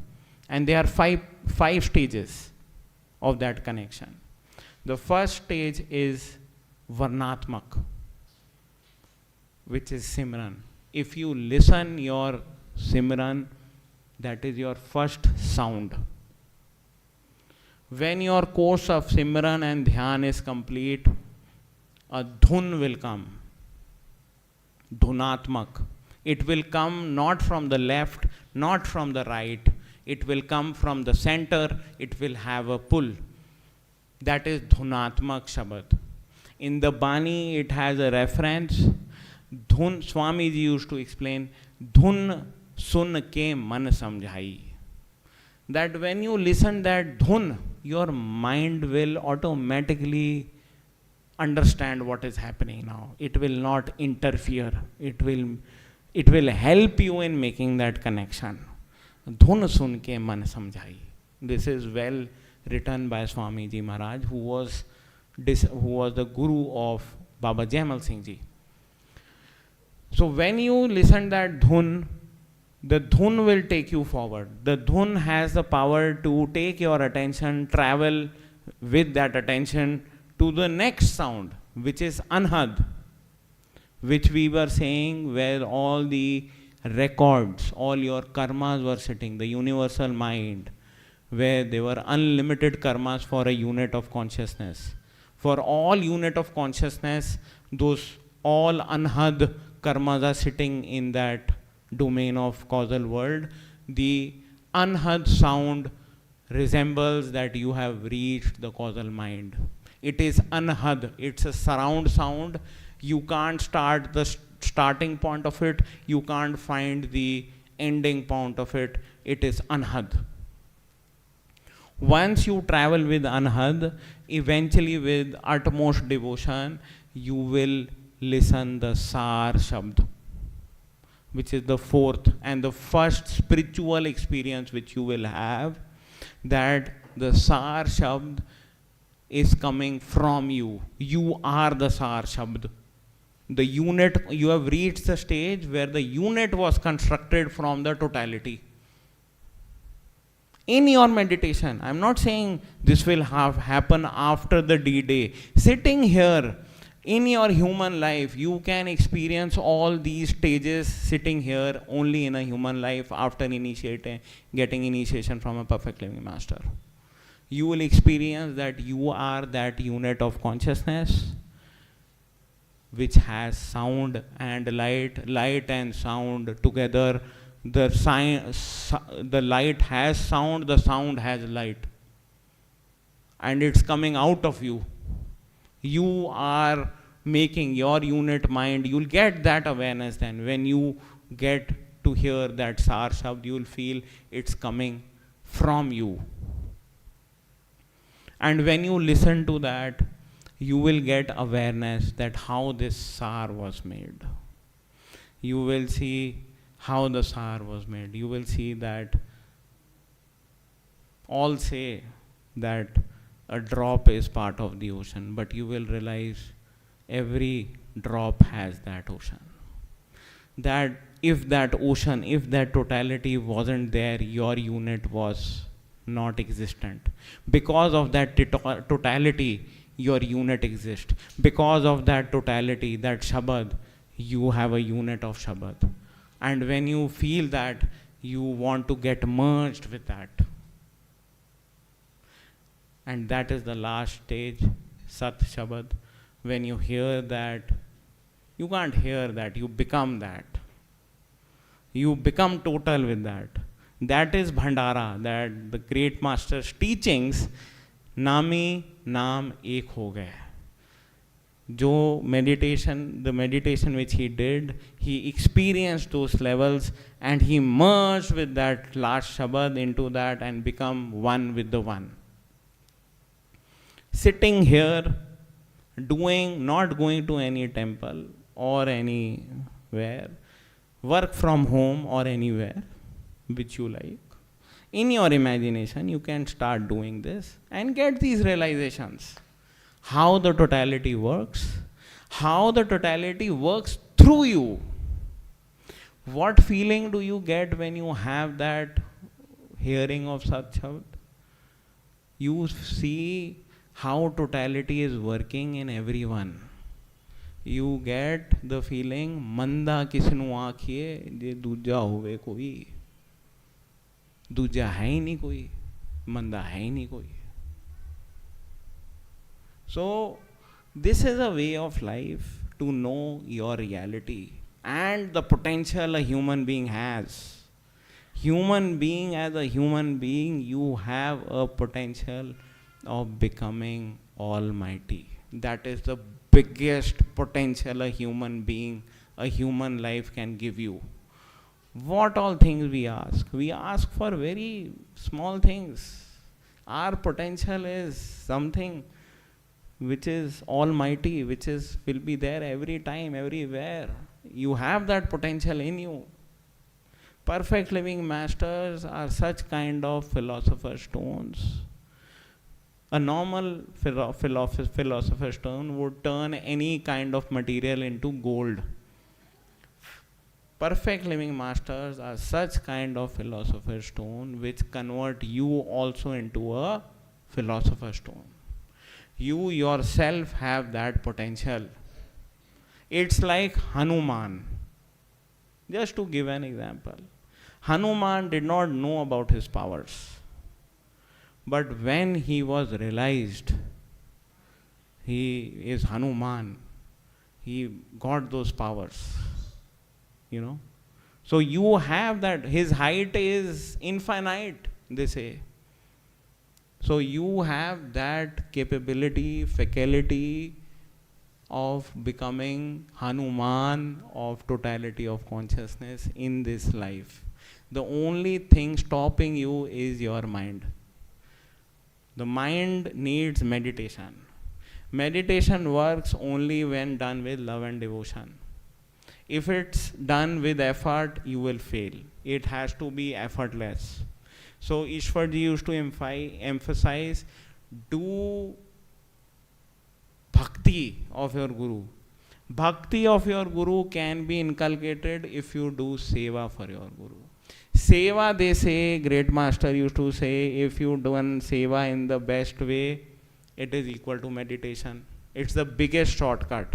While doing seva, you will have all realization. There are 3 types of seva. First, seva is the easiest. You write a check. The easiest, the least benefit. The most easiest will be giving you least benefit. You write a check to an organization which does good work. It's not that only this organization you have to donate. You have to donate with a nishkam bhav, without getting any result out of it, to any organization which is doing good work in public domain, in charity. That is first kind of seva. Second is physical seva. You help people physically. You get nishkam, with nishkam bhav, you try to help the helpless who need help, you help them, or in events, do physical seva of arranging the events, or any other organization which needs your physical help. Third is the most rewarding seva. Seva from the mind, do meditation. In your meditation, you don't make a request that, hey Guru, this is my devotion for you. You make a request, hey Guru, this is my seva for you. You do not do seva, do not do meditation to see anything, having that curiosity of seeing anything. You do seva, the meditation in seva, just for making your Guru happy. If you do it with that nishkam bhav, the Guru will make you also happy. He will give you more. Seva is the biggest shortcut. Why? If you see how the time is, in now there is no time. So there are only 2 places where there are no time. There is no time in now, and there is no time in our totality, which is above the mind and time and kal. So in now there is no time. You can't count now how long is now. So in the now, if you do something without asking for a fruit from the future, you have done something with which there is no karma attached to you, with which you will be not in the domain of the mind, because you have not make a target ki if I am doing this, I need this. You have not asked for it. So you will be not given, you will be not observed or judged from the domain of the mind. You will be judged by the Karta Purak, by the totality. Because there is no time in the totality of consciousness and there is no time in the now. So do seva in the now without any ask. This is how you can burn karmas. Doing seva with nishkam bhav is the first thing. Then if you hear in meditation any kind of sound, even if you are listening to the Simran, there is a Bani, Shabd karam ki rek kataye, Shabd Shabd se jaye milaye. If you are hearing any kind of Shabd in your meditation, it can be Simran also. You are burning karmas. Then if you see your master eye to eye. Why eye to eye? Eye to eye because it's the third eye center of a master is connected with the total, and he makes a direct connection with you which is above time and maya and mind. He burns karmas like that. Get darshan drishti. This is how you can burn karmas on the spiritual path. And you will feel light when you do this. All these things are experiential. You can practically observe how your attitudes change when you do these kind of things. If it is not making change, then maybe it's not a part, maybe this time is not right for you to follow this path. It has worked for Baba Jaimal Singh Ji, it has worked for Bade Maharaj Ji and Ishwar Ji. So we have 3 proofs with us, so this system works. There is no doubt about it. The doubt comes from the mind when you are destined only then you will realize these truths. So don't worry if you are not on the same page. It's all spellbound. Like Bade Maharaj Ji was told that you will be initiated when your time comes. This is a big doubt which I get from seekers, that now Ishwar Ji is not there. We want someone like Ishwar Ji in our lives. When will we get initiation? If you have real seeking to have a master like Ishwar Ji or Bade Maharaj Ji, and you seek for it with the truth seeking in yourself, you will get that. Eventually you will get that. The totality will work for you, answer your seeking. The seeking goes directly to totality. If you seek with the utmost devotion or utmost shiddat, it touches the totality and the totality has to answer you. In time, you will be found by a perfect living master. And when you are found, the chela is only ready when you are got found by a perfect living master. So just keep seeking and go with the flow. You can do a lot of other things in context to spiritual path. You can do seva. You can do some kind of meditation, which we'll try now in the second session. You can do a lot of other things also to make amends with your mind. So I guess everybody is now feeling hungry, and we have gone past our designated time, even taken some time from the lunch, langar prasad. I'll stop this session with one last saying from the Bani, which says, Sadguru pura meethiye, puri hove jugat, hasandiya khilandiya, khavandiya vichu hoye mukat. This means that all we have to do is, in our lifetime, to get found by a perfect living master. Once you are found by a perfect living master, your efforts have been gotten answered, your seeking has been gotten answered, you are covered. Now, have that leap of faith, give your responsibilities to your Guru, and haste khelte, with dancing, singing, eating, living, you will get mukti, liberation, which is the day of celebration, 2nd April, day of liberation. So I am very happy you all were able to come on a weekday, taking off from your offices and your daily lives to attend this event. I thank the online Sangat who's being patient and hearing me from the last more than 1.5 or 2 hours. So thank you. Make the most of this day. The grace is there for this day. Who really treasure it, meditate more, remember your Guru, have a good Bhandara. Now we'll have Bhandara of food. We'll celebrate with food, extending the celebration with a good meal. So thank you for joining us.